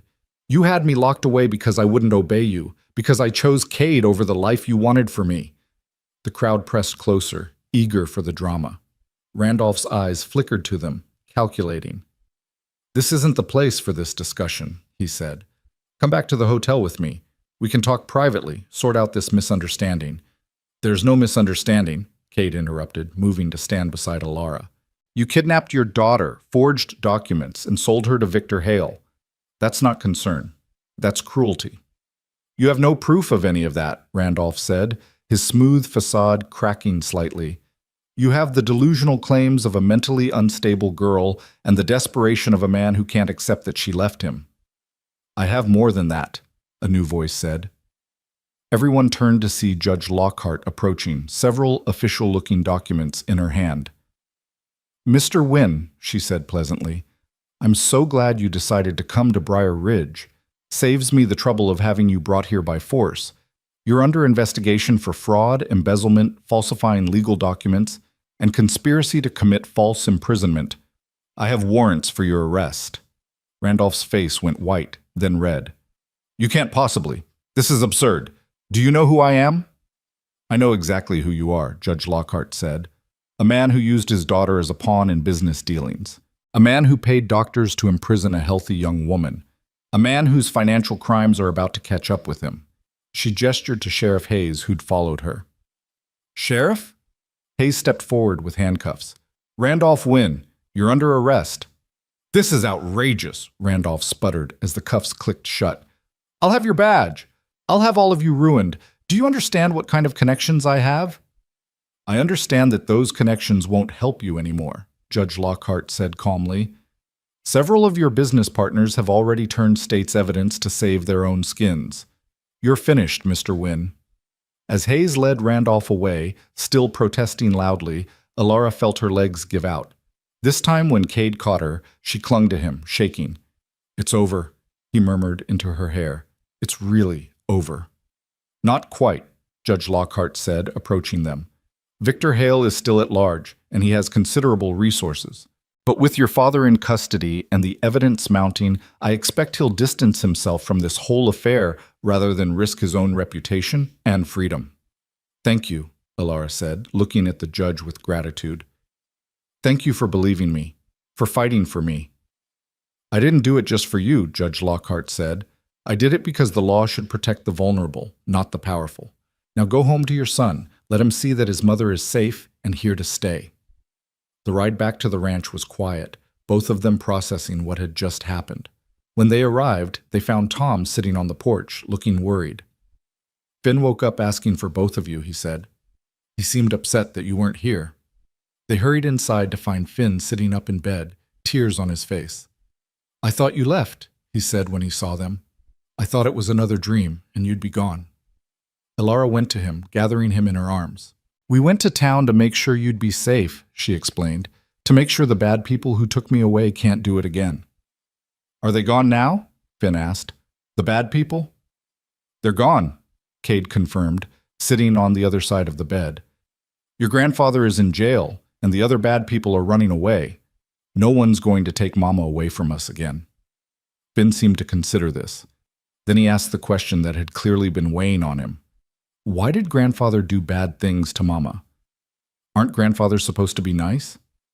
It was a complicated question with no easy answer. Elara exchanged a glance with Cade, and he gave her a small nod. "Your call." "Sometimes," Elara said carefully, "people do bad things because they care more about money and power than about the people they're supposed to love. My father was like that. He wanted me to marry someone rich and important, and when I chose to marry your papa instead, he got very angry." "Because Papa's not rich?" Finn asked. "Because your papa is honest and good and hard-working," Elara said. And those things are worth more than all the money in the world. But my father didn't understand that. I'm glad you married Papa, Finn said firmly. Papa's the best. He is, Alara agreed, her eyes finding Cade's across their son's head. He absolutely is. That night, after Finn had finally fallen into a deep, healing sleep, Cade found Alara standing on the porch, looking out at the stars. Can't sleep? He asked, joining her. Too much has happened, Alara said. My mind won't stop racing. Every time I close my eyes, I'm afraid I'll wake up, and this will all have been a dream, that I'll still be in that asylum, and none of this will be real. It's real, Cade said firmly. He took her hand, his calloused palm warm against hers. Feel that? That's real. Finn sleeping safely inside, that's real. You being here, home, that's real. I keep waiting for the other shoe to drop, Alara admitted. For Victor to show up with more men, for something else to go wrong. It might, Cade said honestly. Life doesn't come with guarantees, but whatever comes, we'll face it together. That's what marriage means, what family means.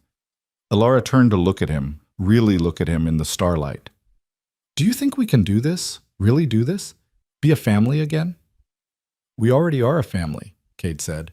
We've been a family since the day Finn was born. We just got separated for a while, but Alara, I need you to know something.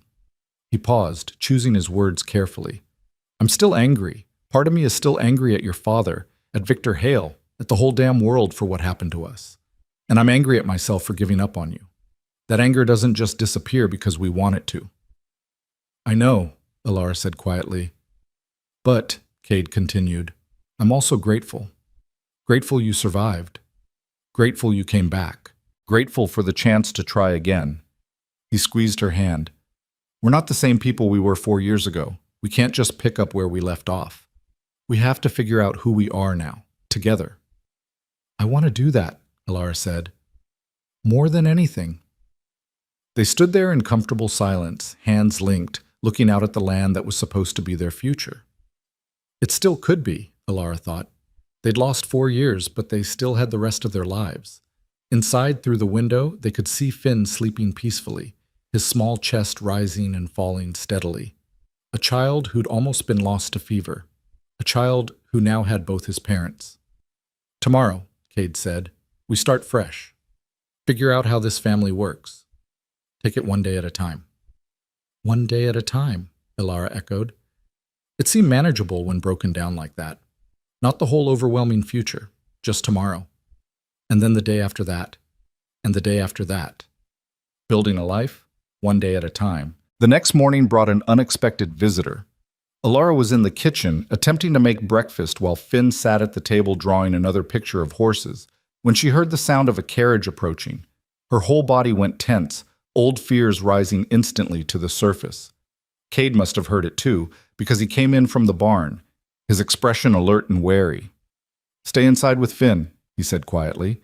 But Alara moved to the window, needing to see who it was. The carriage that pulled up was elegant, but not ostentatious, and the woman who stepped down was someone Alara had never seen before. She was perhaps 40, dressed in expensive but practical traveling clothes, with auburn hair swept up in a no-nonsense style. Cade went out to meet her, and Alara watched as they spoke. The woman handed him a card, gestured toward the house, and Cade's shoulders relaxed slightly. He nodded and turned back toward the door. It's okay, he called. She says she's a lawyer, from back east.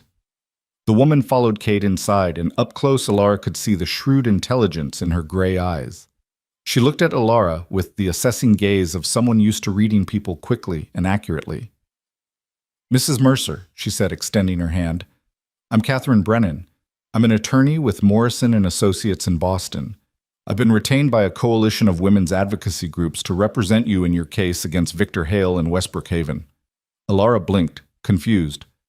I don't understand. I didn't hire a lawyer. No, but 3 of the nurses from Westbrook did, Catherine said. They contacted my firm after Judge Lockhart's investigation became public. They want to testify against the asylum's practices, but they need legal protection. Your case gives us the opportunity to shut down West Brookhaven permanently and hold Victor Hale accountable. I still don't understand why you're here, Alara said. Judge Lockhart is already handling everything. Judge Lockhart is excellent at territorial law, Catherine said, but this case crosses state lines.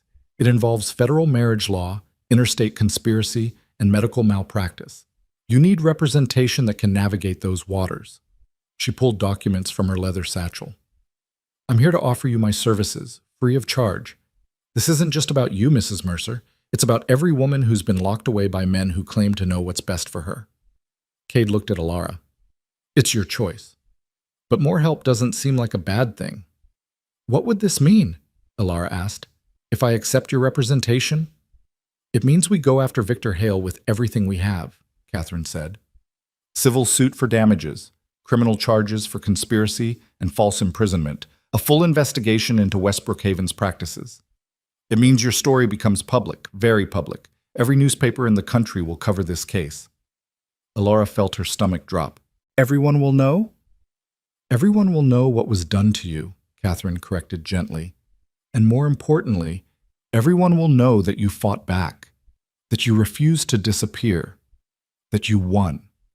She leaned forward. Mrs. Mercer, there are hundreds of women right now in asylums across this country who aren't sick. They're there because they were inconvenient, disobedient, or in the way of someone's plans. Your case could change that, could make it harder for men to simply dispose of the women in their lives. That's a lot of pressure, Alara said quietly. It is, Catherine agreed, which is why I'm not asking you to decide right now. Think about it. Discuss it with your husband. I'm staying at the hotel in town for the week. You can find me there when you're ready. After she left, Alara and Cade sat at the kitchen table while Finn went back to the barn to check on the new calf. The silence between them was heavy with unspoken thoughts. What are you thinking? Cade asked finally. I'm thinking that I've barely gotten my life back, and now someone wants me to relive all of it in front of the entire country, Alara said. I'm thinking that I just want to be left alone, to heal, to be a mother to my son and figure out how to be a wife to my husband again. Those are good reasons to say no, Cade said. But Catherine's right, Cade said slowly. If there are other women going through what you went through, and your story could help them. He reached across the table, taking her hand. I'll support whatever you decide. If you want to put this behind us and never speak of it again, I understand. If you want to fight, I'll fight beside you. I'm tired of fighting, Alara admitted. I've been fighting for 4 years. I just want peace. Then we'll have peace, Cade said firmly. But over the next few days, Alara found she couldn't stop thinking about Catherine's words. Every time she looked at Finn, she thought about all the other mothers who'd been separated from their children. Every time she caught Cade watching her with that mixture of relief and residual fear, she thought about all the families torn apart by men with too much power and too little conscience. On the third day, she rode into town alone and found Catherine at the hotel restaurant, reviewing documents over coffee. I'll do it, Alara said without preamble. I'll testify, I'll tell my story, whatever it takes to make sure this doesn't happen to anyone else. Catherine looked up, a slow smile spreading across her face. You're sure? No, Alara said honestly, but I'm doing it anyway. Good, Catherine said. Then let's get to work. The work, it turned out, was exhausting. Catherine interviewed Alara for hours each day, going over every detail of her imprisonment. What happened when? Who said what? The names of doctors, nurses, orderlies. The types of treatments administered.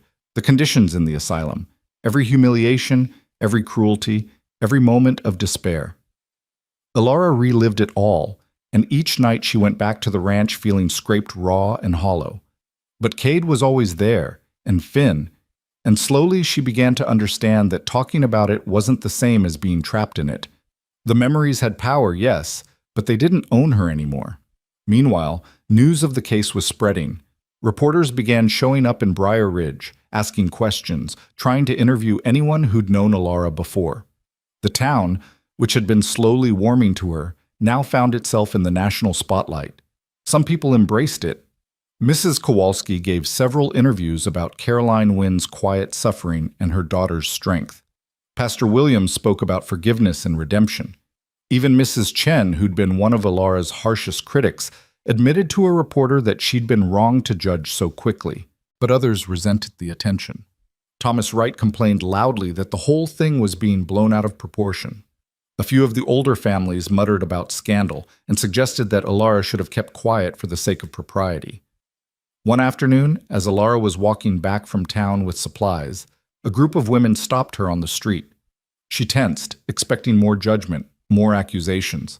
Instead, the woman in front, Sarah Jenkins, a rancher's wife Alara vaguely remembered from before, stepped forward and said, "We wanted to thank you." Alara blinked. "Thank me?" "My sister was locked away by her husband 5 years ago," Sarah said, her voice shaking. "He said she was hysterical, that she couldn't manage the household. Really, she'd just discovered he was gambling away their savings and confronted him about it. She's still in an asylum in California. We've been trying to get her out, but her husband has all the legal power." She grabbed Alara's hand. "What you're doing, the case you're bringing, it might give us the legal precedent we need to challenge her imprisonment." The other women nodded, and Alara saw similar stories written on their faces. Sisters, daughters, friends, all lost to the convenience of men who found them troublesome.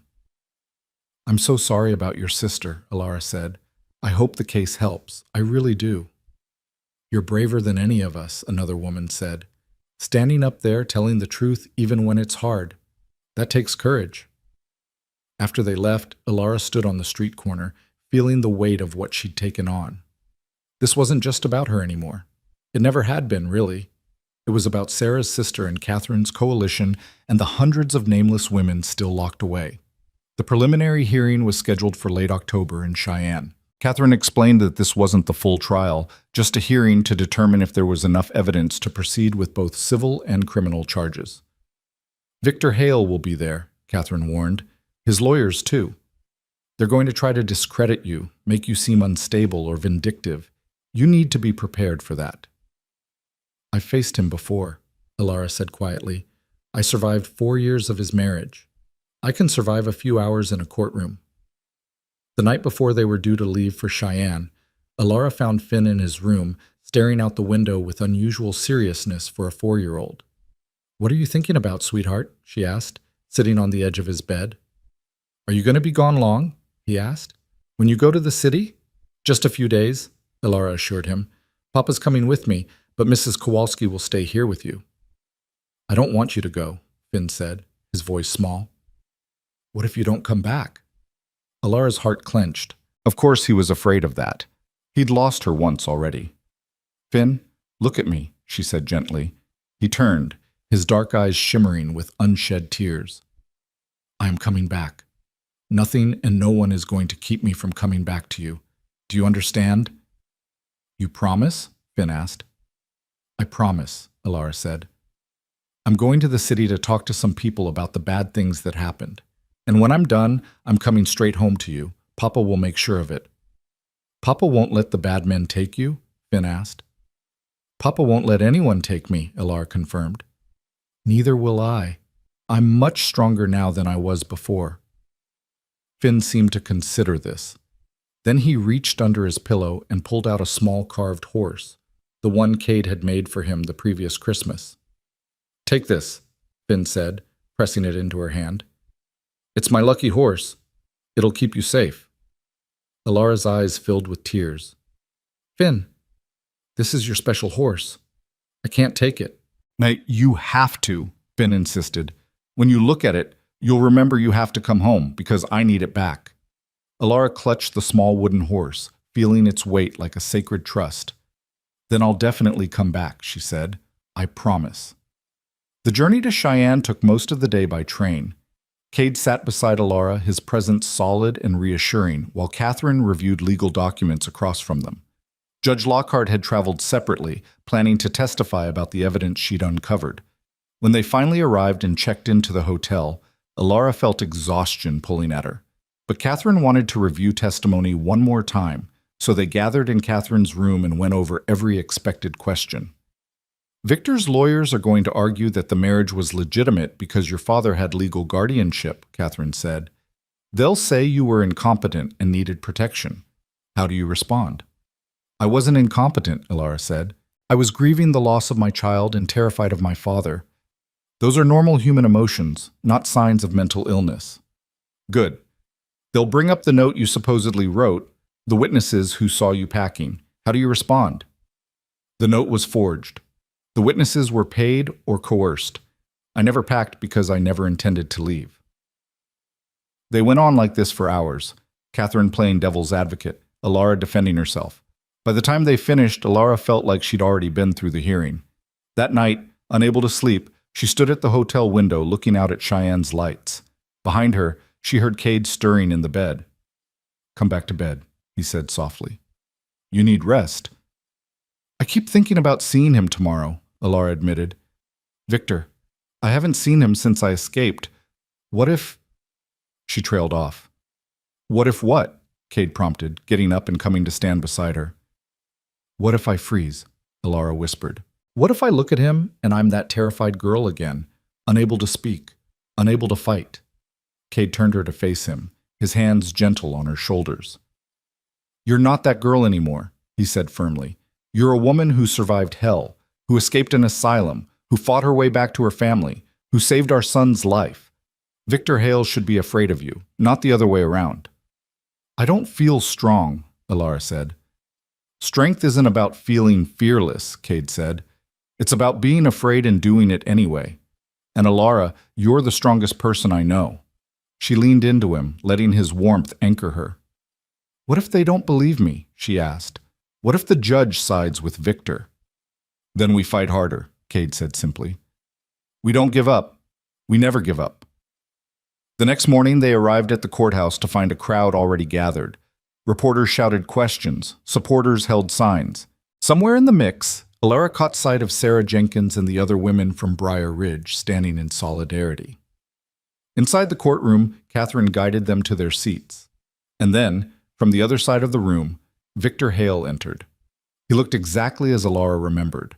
Tall, distinguished, silver hair perfectly styled, expensive suit tailored to perfection. He looked like a respectable businessman, a pillar of the community. He looked like everything the world said a man should be.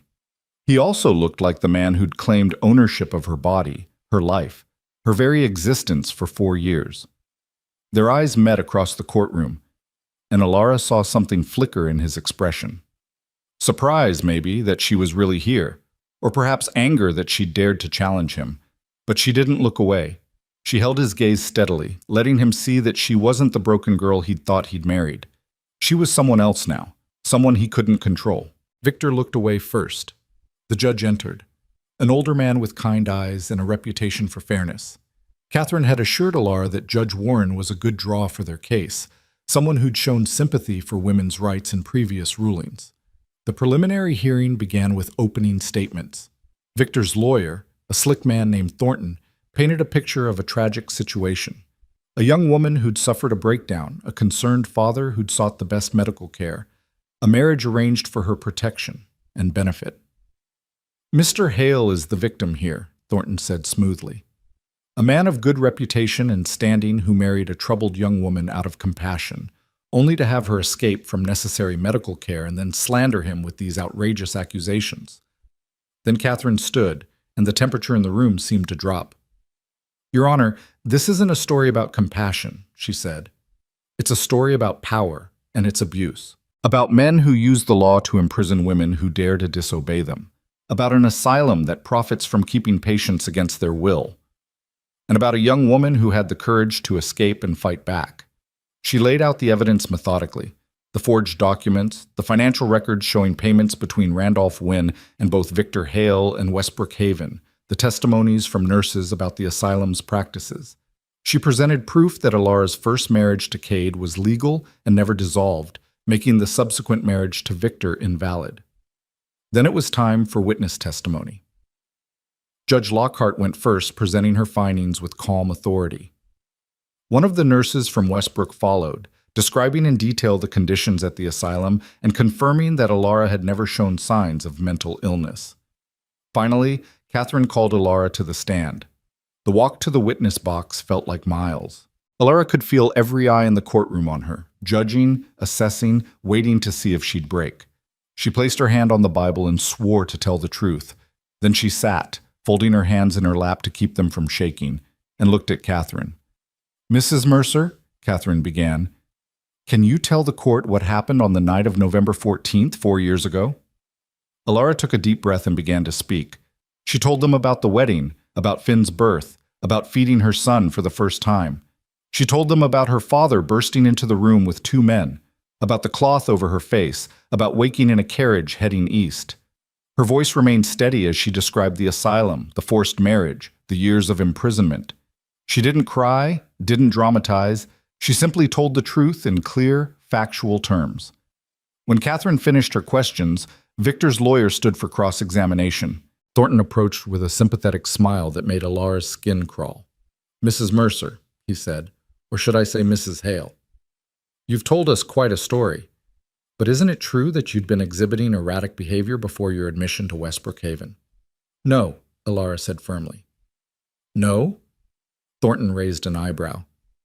"You weren't anxious, frightened, perhaps even volatile?" "I was frightened of my father," Alara said. "He'd made it clear he disapproved of my marriage to Cade. That's not erratic behavior. That's a reasonable response to a real threat." "A threat that manifested how?" Thornton asked. "Did your father ever actually harm you before that night?" "He controlled every aspect of my life," Alara said. "He chose my clothes, my friends, what I ate, and when. When I tried to assert independence, he locked me in my room without food. Is that harm enough for you?"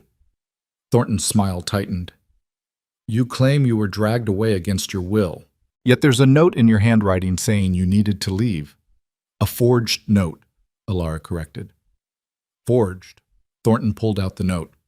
"This is your handwriting, is it not?" "It's handwriting that looks like mine," Alara said.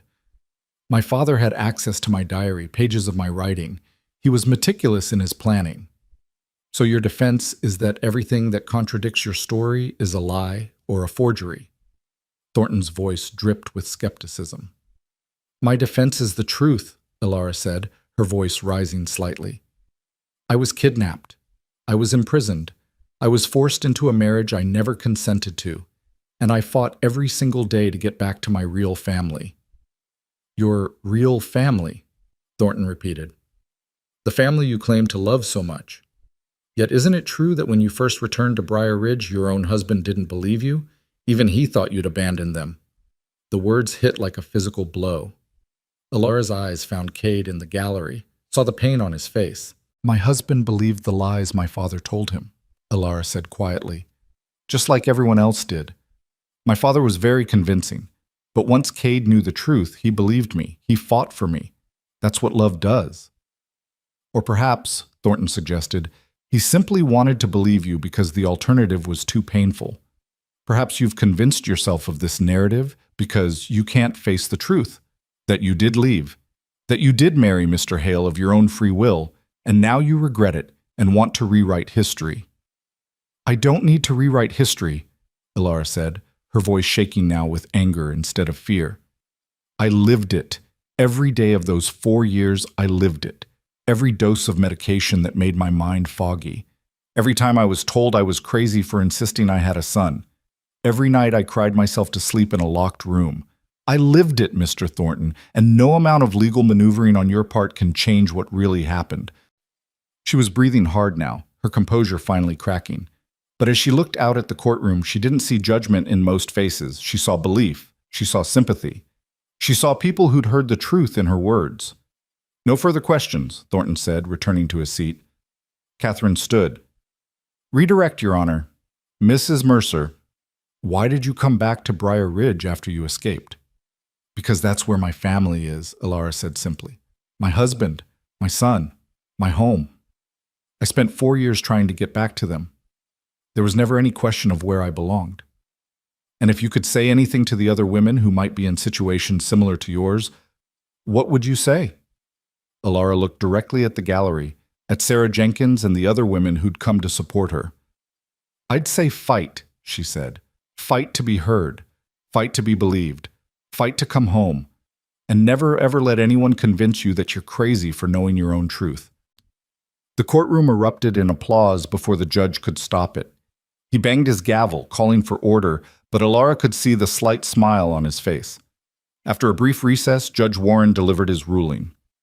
Having heard the evidence presented, he said, this court finds sufficient cause to proceed with both civil and criminal charges against Victor Hale and Westbrook Haven. Additionally, this court recognizes that the marriage between Alara Wynne and Cade Mercer, which took place 4 years ago, is the only valid marriage. The subsequent ceremony involving Mr. Hale is declared null and void. Victor's face went purple with rage, but his lawyer held him back as he tried to stand. Furthermore, Judge Warren continued, this court is disturbed by the evidence of systematic abuse at Westbrook Haven and will be recommending a full federal investigation into that facility and others like it. This hearing is adjourned. The courtroom exploded into chaos. Reporters rushed for the doors. Supporters cheered.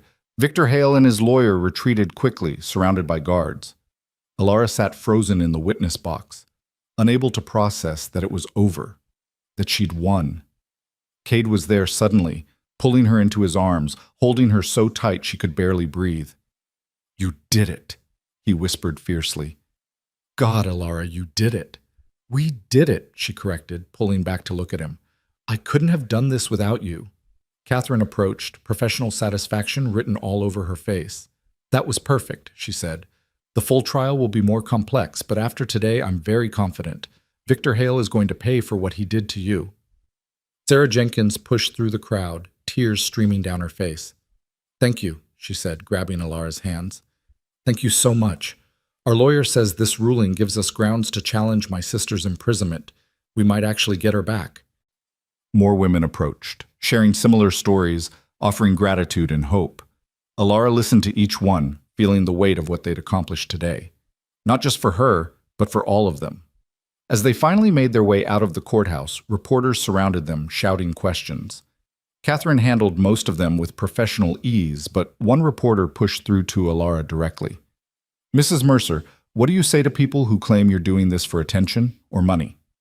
Alara stopped, looked directly at the reporter and said, I say they've never been locked in a room and told they're crazy for knowing their own mind. I say they've never had their child stolen from them. I say they should pray they never have to learn what it's like to fight for your freedom. I'm not doing this for attention. I'm doing it so other women don't have to fight alone. The quote would be in every newspaper by morning. That night, back at the hotel, Alara finally allowed herself to fall apart. She sat on the bed and sobbed, deep, wrenching sobs that shook her whole body. Cade held her through it, not trying to fix it or stop it, just being there. I looked at him, she gasped between sobs. I looked Victor in the eye, and I didn't break. I didn't let him win. You won, Cade said fiercely. Alara, you stood up there and you told the truth, and everyone believed you. You won. It hurts so much, Alara whispered, reliving all of it, saying it all out loud. I know, Cade said, but it's over now. The worst is over.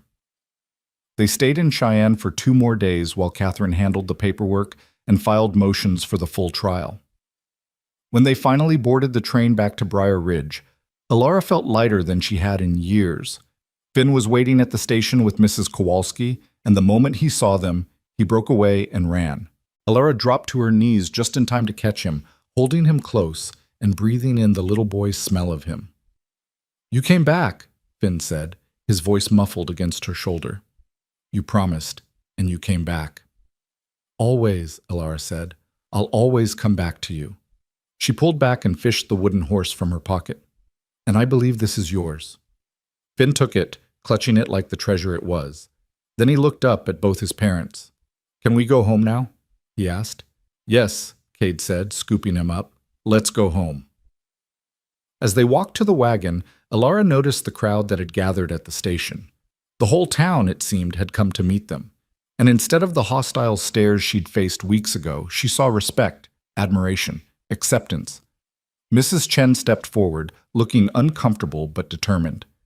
Mrs. Mercer, she said formally, I owe you an apology. I judged you harshly based on lies. I'm sorry. Other voices joined in, offering apologies, expressing support. It wasn't unanimous. She could still see Thomas Wright glowering in the back, but it was enough. Thank you, Alara said simply. All of you. Thank you for giving me a second chance. That night, after Finn was asleep and the ranch was quiet, Alara and Cade sat by the fire in the living room. Cade had his arm around her and she leaned into his warmth, feeling truly safe for the first time in years. What happens now? Cade asked. With the trial, I mean. Catherine says it could take months, Alara said. There will be more hearings, more testimony, but she's confident we'll win. And after, Cade pressed, after it's all over and Victor Hale is in prison and Westbrook Haven is shut down? What then? Then we live, Alara said simply. We raise our son. We work the ranch. We build the life we were supposed to have. Together, Cade said. Together, Alara agreed. She turned to look at him, really look at him in the firelight.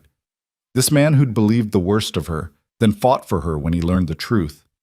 This man who'd raised their son alone and loved him so fiercely. This man who was giving her a second chance at the future they'd both lost. I love you, she said. The first time she'd said it since coming back. I never stopped loving you, even when I couldn't remember my own name sometimes. Even when the medicine made everything else foggy. I always knew I loved you.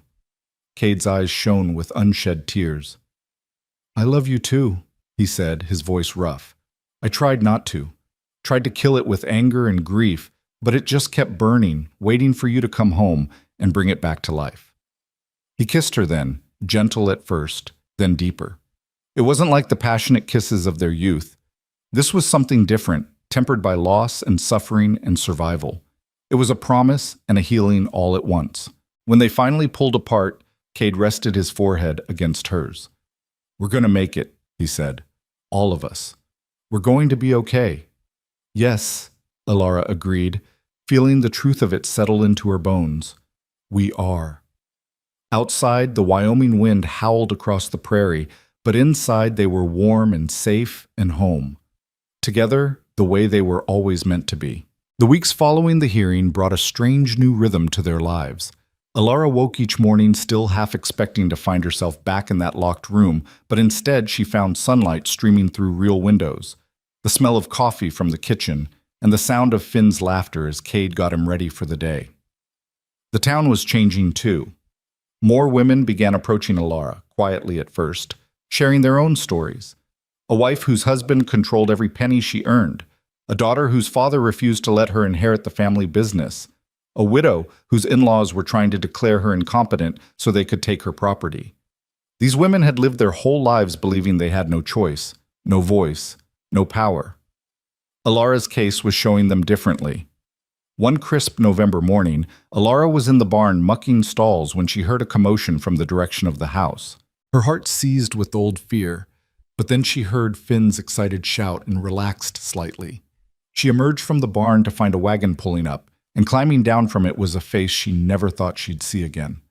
Sarah, Alara gasped, recognizing the nurse from Westbrook Haven, the kind one who'd smuggled her paper and pencils. Sarah turned, and her face lit up when she saw Alara. She was thinner than Alara remembered, with dark circles under her eyes, but alive and here and real. Mrs. Mercer, Sarah said, her voice breaking, I had to come. After your testimony, after everything came out, I couldn't stay there anymore. Dr. Harrison was arrested and the new administrators were cleaning house. They let me go, but I didn't mind. I couldn't work there another day knowing what I'd been part of. You weren't part of it, Alara said firmly, crossing the yard to embrace her. You were one of the few things that kept me sane. I should have done more, Sarah said, tears streaming down her face. I should have helped you escape sooner. I should have spoken up about what was happening there. You're speaking up now, Alara said. Catherine told me you're testifying at the trial. That takes courage. I'm terrified, Sarah admitted. I'll lose any chance of working as a nurse again. The other doctors, they'll blacklist me. Then you'll find different work, a voice said. Mrs. Kowalski had come out onto the porch, wiping her hands on her apron. Lord knows this town could use a good nurse. Doc Morrison's getting on in years. He could use an assistant. Sarah blinked, hope dawning in her expression. You think he'd hire me?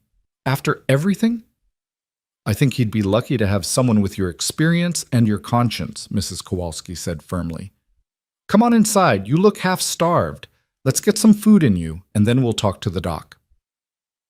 As Sarah followed Mrs. Bess Kowalski inside, Cade appeared from the south pasture, leading his horse. He took in the scene and raised an eyebrow at Alara. "Friend of yours?" he asked. "The friend who kept me alive," Alara said softly. "The one who reminded me I wasn't crazy, that my memories were real." Cade's expression softened. "Then she's welcome here as long as she needs." That evening, the house felt more alive than it had in years. Sarah stayed for dinner, entertaining Finn with stories about the city while carefully avoiding any mention of the asylum. Doc Morrison had indeed agreed to take her on as an assistant, particularly impressed by her knowledge of difficult births and fever management.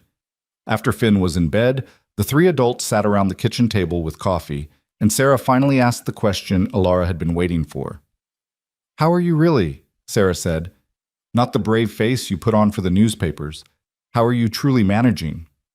Alara considered the question carefully. "Some days are better than others," she admitted. "Sometimes I hear a door lock and I panic.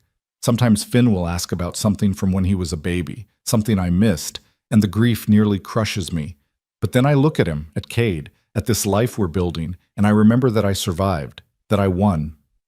"You did more than survive," Sarah said. "You fought back. Do you know how many women have reached out to Westbrook since your testimony? Women demanding the release of their sisters, daughters, mothers. The place is under investigation by 3 different government agencies. You did that." "We did that," Alara corrected. "You and the other nurses who spoke up, Catherine and her legal team, Judge Lockhart, all of us together." "Still," Sarah said, "you started it. You were brave enough to come forward first." The next morning brought news that sent ripples through not just Briar Ridge but across the country. Victor Hale had been arrested trying to flee to Mexico. He'd been caught at the border with trunks full of cash and documents showing years of financial fraud and conspiracy. His arrest made front-page news in every major paper. Catherine sent a telegram that arrived at the general store by midday. The trial date had been moved up. With Victor in custody and more evidence coming to light daily, the territorial prosecutors wanted to move quickly before any more evidence could be destroyed. The full trial was scheduled for the first week of December, in Denver this time, at the federal courthouse. It would be bigger than the preliminary hearing, more witnesses, more evidence, more eyes watching. "I have to go again," Alara told Cade that night. "I have to see this through to the end." "I know," Cade said. "We'll go together. Mrs. Kowalski can watch Finn again." But Finn, who'd been listening from the doorway, had other ideas. "I want to come," he announced. Both parents turned to look at him. "Sweetheart, the trial isn't a place for children," Alara said gently. "But I want to see the bad man," Finn insisted. "The one who hurt Mama. I want him to know that Mama has a family who loves her." Alara looked at Cade, uncertain. Part of her wanted to protect Finn from all of this, to keep him innocent of the darkness that existed in the world. But another part understood his need to be there, to be part of this final battle. "We'll think about it," Cade said diplomatically. "But Finn, you need to understand that if you come, you'll hear things about what happened to Mama. Scary things. Adult things. Are you sure you want that?" Finn thought about it with the seriousness only a child could muster. Then he nodded. "I want to be there. Mama was brave. I want to be brave too." In the end, they decided Finn would come but wouldn't attend the actual trial proceedings. Mrs. Kowalski volunteered to travel with them and watch Finn during the day, bringing him to the courthouse only for the verdict. The journey to Denver felt different from the trip to Cheyenne. There was less fear this time, less uncertainty. Alara felt like she was heading toward an ending rather than into an unknown beginning. The trial lasted 3 days. The prosecution presented a damning case. Forged documents, financial records, testimony from multiple women who'd been imprisoned at West Brookhaven, expert witnesses on marriage law and medical ethics. Catherine's opening statement was a masterpiece, painting a picture of systematic abuse of power that had the entire courtroom riveted. Victor's defense team tried to argue that he'd been deceived by Randolph Wynn, that he genuinely believed Alara was mentally ill and needed care, that the marriage had been legal according to the documents he'd been given. But the evidence was overwhelming. The financial connections between Victor, Randolph, and Dr. Harrison showed clear conspiracy. The testimonies from nurses and former patients at West Brookhaven revealed a pattern of imprisoning inconvenient women for profit. On the second day, they called Randolph Wynn from his jail cell to testify. Alara's father looked haggard, diminished, nothing like the powerful man who'd once controlled her life. When asked about the conspiracy, he initially tried to maintain his innocence. But when faced with the mountain of evidence, he finally broke. "I did it for her own good," he said, his voice cracking. She was throwing her life away on a nobody rancher. Victor could give her everything: money, status, security. I thought once she had time to see reason, she'd understand. "You thought locking her in an asylum would make her see reason?" the prosecutor asked incredulously. "I thought it would keep her safe until she came to her senses," Randolph said. "I thought she'd thank me eventually." Alara felt Cade's hand tighten on hers.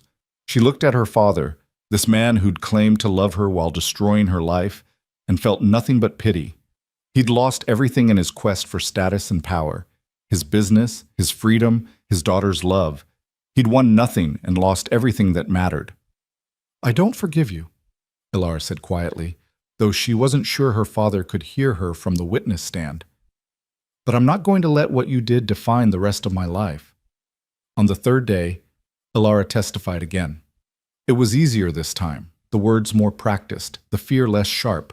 She told her story with clarity and strength, looking directly at Victor when she described his cruelty, refusing to be ashamed or diminished. Victor's lawyer tried to shake her testimony, tried to suggest she'd exaggerated or misremembered, but Alara didn't waver. She had the truth on her side, and 4 years of survival had made her unshakable. The closing arguments took most of the afternoon. Catherine spoke passionately about justice and accountability, about the need to protect vulnerable women from men who saw them as property. Victor's lawyer made a final desperate attempt to paint his client as a victim of circumstance. Then the jury retired to deliberate. The wait was agonizing. Alara and Cade sat in the corridor outside the courtroom, neither speaking, both lost in their own thoughts. Sarah sat with them, along with several other women who'd come to show support. Mrs. Kowalski brought Finn by for a brief visit, and his cheerful chatter broke some of the tension. After 4 hours, the jury sent word they'd reached a verdict. Everyone filed back into the courtroom, the air thick with anticipation. Alara reached for Cade's hand as the jury foreman stood. She felt surprisingly calm, like she'd already done the hardest part. Whatever happened next, she'd told her truth. She'd fought back. She'd refused to disappear. On the charge of conspiracy to commit false imprisonment, we find the defendant, Victor Hale, guilty. On the charge of fraud, we find the defendant guilty. On the charge of coercion, we find the defendant guilty. The foreman continued through all 17 charges. Guilty. Guilty. Guilty. Victor's face went from red to white to gray. His lawyers slumped in defeat, and the courtroom erupted in applause and cheers that the judge didn't even try to stop. Alara sat frozen, unable to process that it was finally, truly over. Victor would go to prison. Westbrook Haven was being shut down. Her father was already in jail. The men who'd stolen 4 years of her life were finally facing consequences. "You won," Cade said, pulling her into his arms. "Alara, you won." "We won," she corrected, but she was crying too hard to say much more. Outside the courthouse, reporters mobbed them with questions, but Catherine handled most of them. When they finally asked Alara for a statement, she thought about everything she'd been through, everything she'd learned, everything she wanted other women to know. 4 years ago, men with power tried to erase me, she said, her voice clear and strong. They locked me away and told me I was nothing. They tried to make me disappear, but I refused to disappear. I fought my way back to my family, and I fought for justice not just for myself, but for every woman who's been silenced, dismissed, or locked away for being inconvenient. Today's verdict says that women's lives matter, that women's voices matter, that we will not be erased. The quote would be reprinted in newspapers across the country.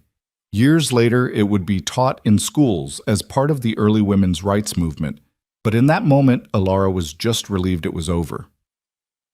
The journey back to Briar Ridge was celebratory. Even Finn, who didn't fully understand what had happened, caught the mood and chattered excitedly about going home. Mrs. Kowalski produced a bottle of champagne from somewhere, and they toasted quietly in their train compartment. "What will you do now?" Sarah asked. "With all this attention, you could go anywhere, do anything." "I'm going home," Alara said simply. I'm going to raise my son, work the ranch with my husband, live the life I was supposed to have. That's it? Sarah seemed surprised.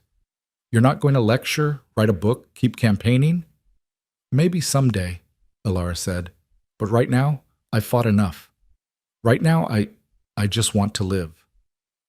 When they finally arrived in Briar Ridge, the entire town was waiting at the station. Someone had strung up a banner that read, "Welcome home, Alara," and the crowd broke into applause when she stepped off the train. It was overwhelming and wonderful and slightly embarrassing all at once. Pastor Williams gave a short speech about justice and redemption. Mrs. Chen presented Alara with a cake she'd baked specially. Even Thomas Wright, who'd been one of her harshest critics, approached and offered a gruff apology. But the best moment came when they finally made it back to the ranch. Alara stood in the yard, looking at the house and barn and pastures, and felt something settle deep in her chest. Home. She was finally, completely, irrevocably home. That night, after Finn was asleep and the excitement had died down, Alara found herself standing in the doorway of what had been the guest room. Her room, these past weeks, separate from Cade, separate from the life they'd once planned to share.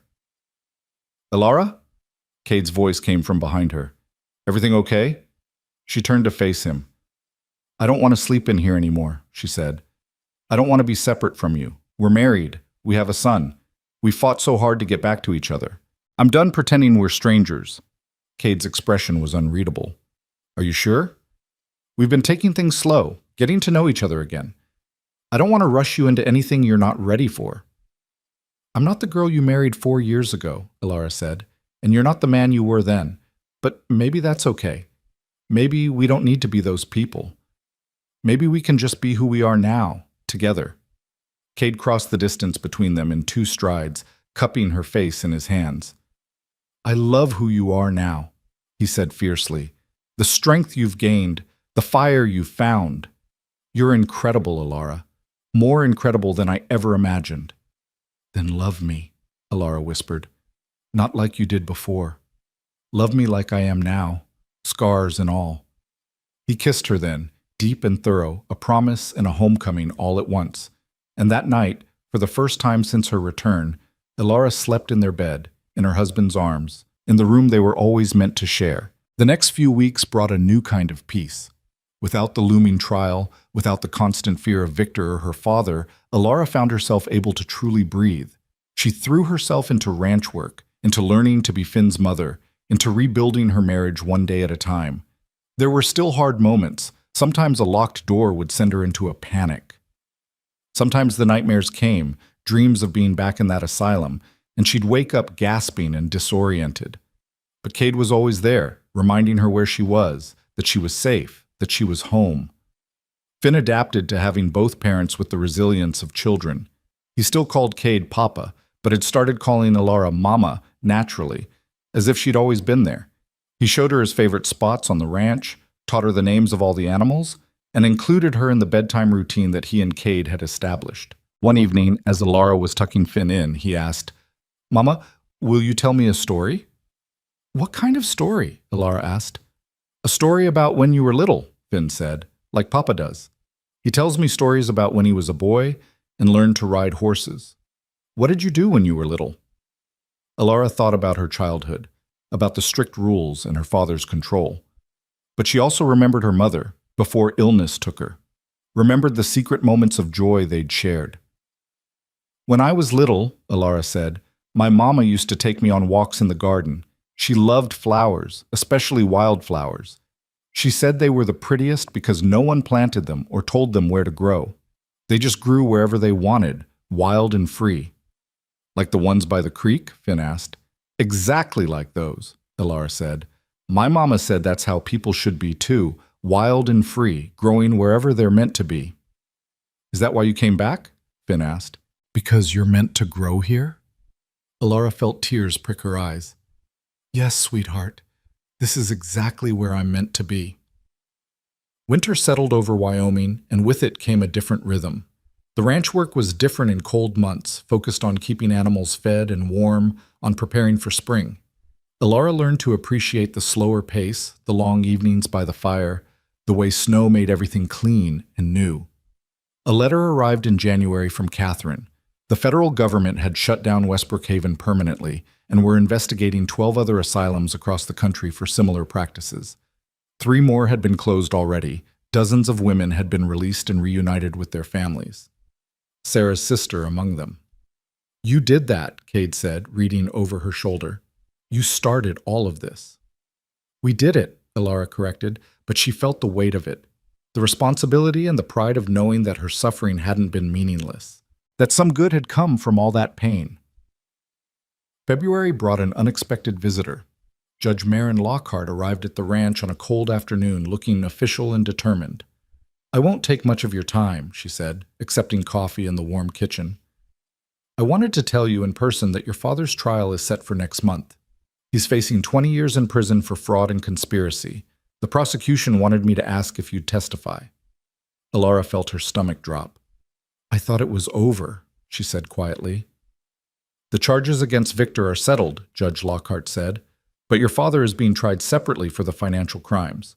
Your testimony isn't necessary for conviction, but it would help establish motive and pattern of behavior." "Do you want to?" Cade asked, taking Elara's hand. Elara thought about her father, about the man who'd raised her and destroyed her in equal measure. She thought about facing him again, about dredging up all that pain one more time. "No," she said finally. "I don't. I've said everything I need to say. Let the financial evidence speak for itself. I'm done giving him any more of my time or energy." Judge Lockhart nodded, unsurprised. "I thought you might say that. I'll tell the prosecutors. They have plenty of evidence without you." After she left, Cade turned to Elara. "Are you sure? If you need to face him one more time—" "I'm sure," Elara interrupted. "I've spent enough of my life being defined by what he did to me. I'm ready to be defined by what I do with the rest of my life." Spring came early that year, and with the thaw came new beginnings. Sarah had settled into town, working alongside Doc Morrison and gaining the community's respect. Several other women who'd testified at the trial had also moved to Briar Ridge, finding safety and support in numbers. One warm April afternoon, as Elara worked in the garden she'd started planting, Mrs. Kowalski came by with news. "There's a woman at my boarding house," she said. "Arrived this morning on the train. Says she heard about what you did, about the case. She's running from her husband, needs a place to stay until she can figure out her next move." Elara wiped dirt from her hands. "Does she need help?" "She needs what you had," Mrs. Kowalski said. "People who believe her, people who'll fight for her. I thought maybe you'd want to talk to her." Elara found the woman sitting in Mrs. Kowalski's parlor, thin and scared and trying to be brave. Her name was Margaret, and her story was all too familiar. A controlling husband, false accusations of mental instability, the threat of being locked away. "I saw your case in the newspapers," Margaret said. "I saw that you won, that you got free. I thought maybe if you could do it, I could too." "You can," Elara said firmly. "And you're not alone. We'll help you." Over the next weeks, Elara found herself becoming something she'd never expected, an advocate. She connected Margaret with Catherine's law firm. She testified in front of the town council about the need for legal protections for women. She helped Sarah establish a small shelter at the church for women fleeing dangerous situations. It wasn't the quiet life she'd imagined, but it was meaningful in ways she couldn't have anticipated. Every woman she helped felt like another piece of justice, another small victory against the darkness she'd survived. One evening in May, Cade found her sitting on the porch watching the sunset, a cup of tea cooling in her hands. "Penny for your thoughts?" he asked, settling beside her. "I was thinking about how different everything is from what I imagined," Elara said. 4 years ago, I thought we'd live quietly on this ranch, raise our son, grow old together, simple and peaceful." "And now?" Cade prompted. "Cade, now it's complicated and sometimes hard and definitely not quiet," Elara said. "But it's also more meaningful than I ever dreamed. The women we're helping, the changes we're making, it matters. It all matters." "You matter," Cade said firmly. "The work you're doing, the lives you're changing, it's incredible. But don't forget to save some energy for yourself, for us, for Finn." "I won't," Elara promised. "I've learned how to balance things, the hard way, but I've learned." They sat in comfortable silence, watching the sky turn gold and pink and purple. From inside the house came the sound of Finn practicing his reading, his small voice carefully sounding out words. "Do you ever regret coming back?" Kate asked suddenly. "Taking on all of this instead of just running somewhere fresh where no one knows your story?" "Never," Alara said immediately. "This is my home, you and Finn, this ranch, this town, flawed as it is. This is where I belong. Running would have been easier, but it wouldn't have been living, and I'm done with just surviving. I want to live." As if summoned by their conversation, Finn burst out onto the porch. "Mama, Papa, come see what I drew." They followed him inside to find a picture on the kitchen table. It showed 3 stick figures holding hands in front of a house, surrounded by flowers and animals. Above it, in Finn's careful printing, were the words, "My family." Alara picked it up, tears blurring her vision. "It's perfect, sweetheart. Absolutely perfect." "That's us," Finn explained unnecessarily. "You and Papa and me. Together forever." "Together forever," Alara agreed, pulling him into a hug. That night, lying in bed with Cade's arm around her and Finn sleeping soundly down the hall, Alara finally allowed herself to believe it was real. She was home. She was safe. She was loved. The nightmares might never completely go away, and the scars would always be there. But they didn't define her anymore. In June, word came that Randolph Wynn had been sentenced to 25 years in prison. Alara felt nothing when she heard the news. Not satisfaction, not grief, just a kind of quiet closure. Her father had made his choices, and now he was facing the consequences. She'd made her choices too, and they'd led her home. July brought a celebration that the whole town turned out for. 1 year since Alara had stepped off that train in a ruined wedding dress. 1 year since she'd started fighting to reclaim her life. To mark the anniversary, Pastor Williams organized a community dinner at the church. Alara almost declined, uncomfortable with being the center of attention. But Cade convinced her to go, and she was glad she did. The evening wasn't about celebrating her specifically. It was about celebrating all of them, the whole community that had learned to question their assumptions, to look beyond surface stories, to support women who needed help. Sarah gave a speech about the new medical practices Doc Morrison was implementing to protect patients' rights. Catherine, who'd traveled from Boston for the occasion, announced that 3 more states had passed laws making it harder to imprison women without proper medical cause. Margaret, who'd successfully divorced her husband and started a dressmaking business in town, thanked everyone who'd helped her find her courage. When they asked Alara to speak, she stood in front of the gathered crowd and said simply, "A year ago, I came home broken and afraid. You didn't have to believe me. You didn't have to help me. Some of you didn't at first, and I don't blame you for that. But enough of you did, and that made all the difference. This past year has taught me that healing isn't something you do alone. It's something we do together, as families, as communities. Thank you for being my community. Thank you for helping me heal." The applause was long and genuine. As Alara sat back down between Cade and Finn, she felt something she'd been reaching for all year finally settle into place. Peace. Not the absence of pain or struggle, but the acceptance that she could handle both and still thrive. August brought a letter that made Alara laugh and cry at the same time. It was from a women's college in Boston, inviting her to speak to their students about her experiences and the legal changes that had resulted. They were offering travel expenses and a generous honorarium. "You should do it," Cade said when she showed him the letter. "It's 3 weeks away," Alara protested. "The harvest will be starting soon, and we'll manage," Cade interrupted. "Alara, this is important. Your story is important. Besides," he grinned, "Finn and I could use some time to plan a surprise for you." "What kind of surprise?" Alara asked suspiciously. "The kind you'll find out when you get home," Cade said. "Now write them back and accept." The trip to Boston was both terrifying and exhilarating. Alara had never been that far east, never been in a city that large, never stood in front of a room full of educated young women hanging on her every word.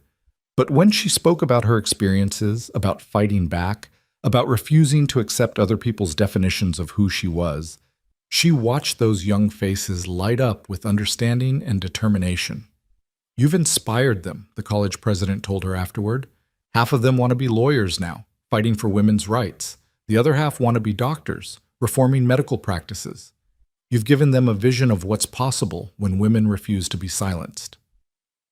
On the train ride home, Elara thought about those eager young faces.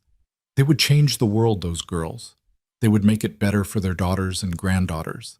And she'd played a small part in that. When she finally arrived back in Briar Ridge, Cade and Finn were waiting at the station. Finn had grown in just 3 weeks, his face more mature somehow. He ran to her with his usual enthusiasm, chattering about everything she'd missed.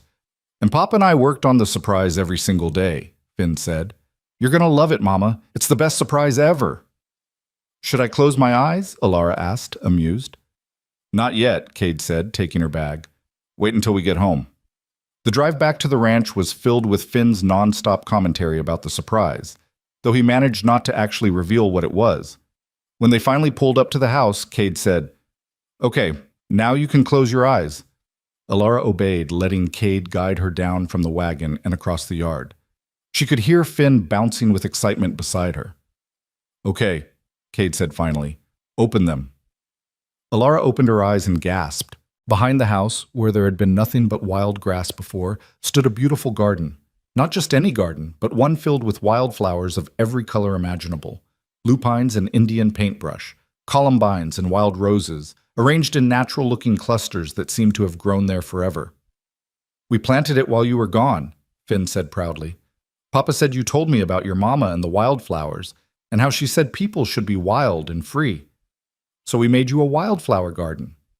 Elara felt tears streaming down her face.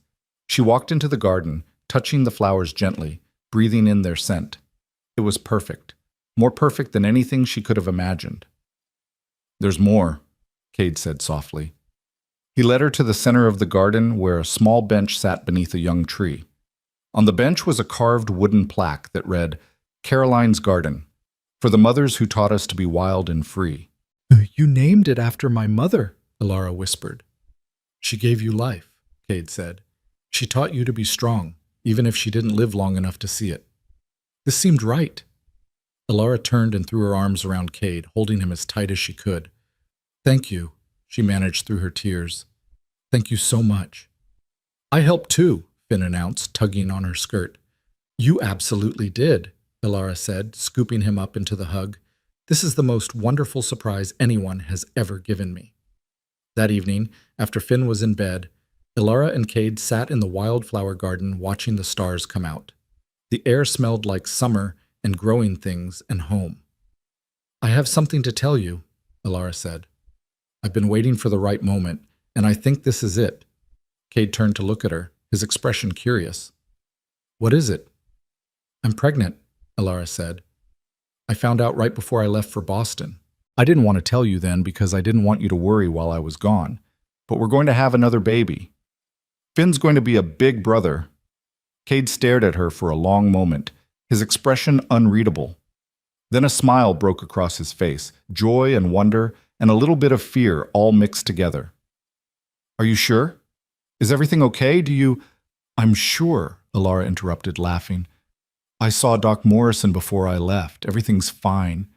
Better than fine. I'm healthy, the baby's healthy. I'm due in March." "A spring baby," Cade said, his hand moving to rest gently on her still flat stomach. "Elara, this is— I don't even have words." "I was terrified to tell you," Elara admitted.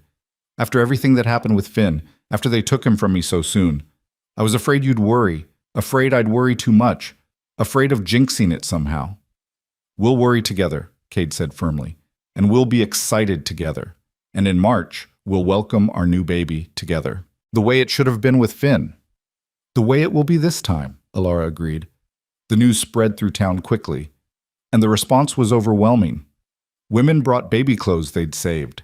Mrs. Kowalski knitted tiny blankets. Doc Morrison assured Elara that he'd deliver the baby himself and would make sure she had all the time she needed with her newborn afterward. Finn was ecstatic at the prospect of being a big brother. He asked daily about the baby, wanted to feel Elara's belly as it grew, insisted on helping set up the nursery. Cade was attentive to the point of being overprotective, making sure Elara rested enough, ate enough, didn't work too hard. I survived 4 years in an asylum, Alara reminded him, when he tried to stop her from mucking stalls in her 5th month. I think I can handle normal ranch work while pregnant. Humor me, Cade said. Let me take care of you. I didn't get to do it the first time. So Alara let him fuss, understanding that this was as much about healing his own wounds as protecting her. They were both learning to be parents together this time, partners in every sense. As autumn turned to winter and winter toward spring, Alara felt her body change and grow. This pregnancy was different from her first. She was older, more experienced, surrounded by support instead of facing it alone. She could plan for the baby's arrival instead of fearing it. In early March, a few weeks before her due date, Alara woke in the middle of the night to the now familiar sensation of contractions beginning. She lay still for a moment, breathing through them, assessing. Not urgent yet, but definitely labor. Cade, she said softly, shaking his shoulder. It's time. This time there was no panic, no terrified rush. Cade got up calmly, helped her dress, and went to wake Mrs. Kowalski, who'd agreed to stay in the guest room for the last few weeks. Mrs. Kowalski would watch Finn while they went to Doc Morrison's office. Papa? Finn appeared in his doorway, rubbing his eyes. Is the baby coming? The baby's coming, Alara confirmed, crossing to hug him. You're about to become a big brother. Will you be gone long? Finn asked, a hint of old fear in his voice. Not too long, Alara promised. And I'll be back soon, I promise, Finn. I'll always come back. The labor was long but uncomplicated. Doc Morrison and Sarah attended her, with Cade holding her hand through every contraction. As dawn broke over Briar Ridge, Alara felt the final overwhelming urge to push, and then suddenly there was crying, the most beautiful sound in the world. It's a girl, Doc Morrison announced, placing the baby on Alara's chest. A girl! Alara looked down at her daughter's tiny, perfect face and felt something inside her chest expand to the point of breaking. This baby, born free and safe, welcomed into a home full of love. She's beautiful, Cade breathed, tears streaming down his face. She looks just like you. She looks like herself, Alara corrected, stroking her daughter's soft cheek. Perfect and new and completely herself. They named her Caroline Grace. Caroline for Alara's mother, Grace for the gift she represented. When they brought her home later that day, Finn was waiting on the porch, bouncing with excitement. Can I see her? Can I hold her? He asked, trying to peek at the bundle in Alara's arms. Gently, Alara said, settling on the porch with Finn beside her.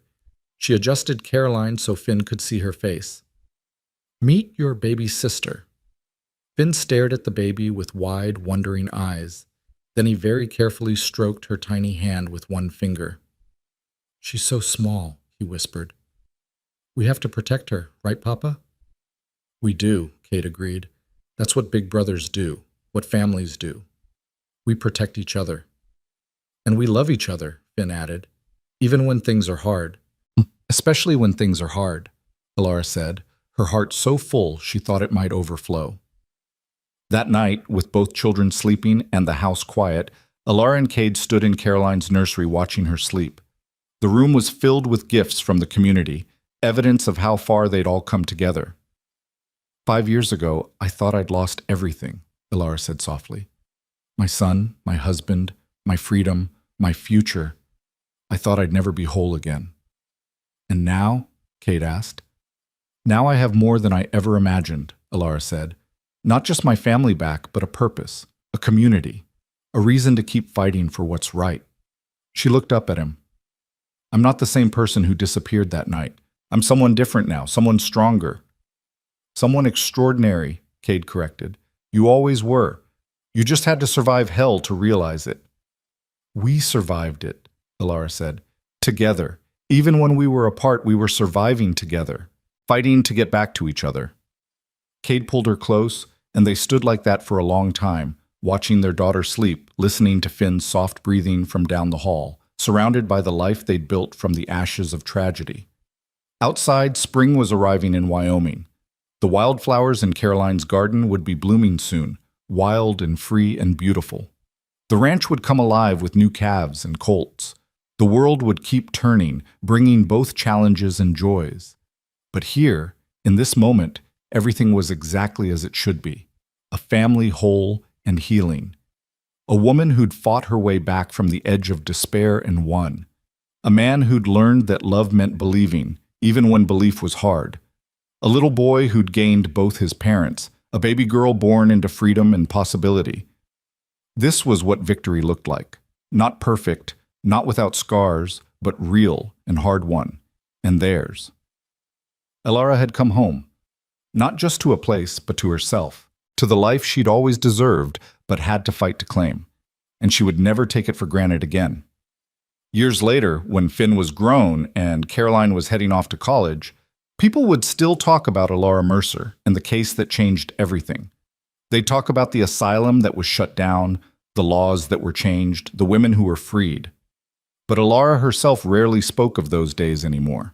Not because they weren't important, but because she'd moved beyond defining herself by what had been done to her. She was too busy living, loving, fighting for the causes she believed in, and watching her family thrive. On a November evening, much like the one when this story began, Elara sat on her porch with Cade beside her.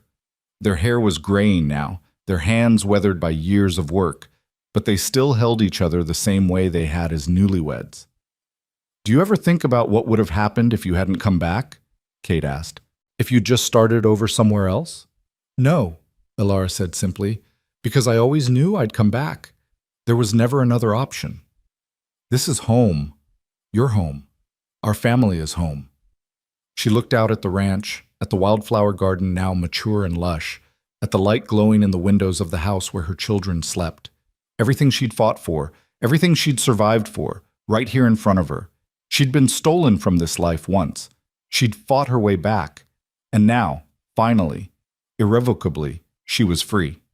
Not because someone had given her permission or declared her sane or let her go, but because she'd claimed her freedom herself and refused to ever let it go again. The woman who'd returned from the dead had done more than survive. She'd thrived. She'd built something beautiful from the ruins of what had been taken from her. And she'd won. Completely, utterly, forever won.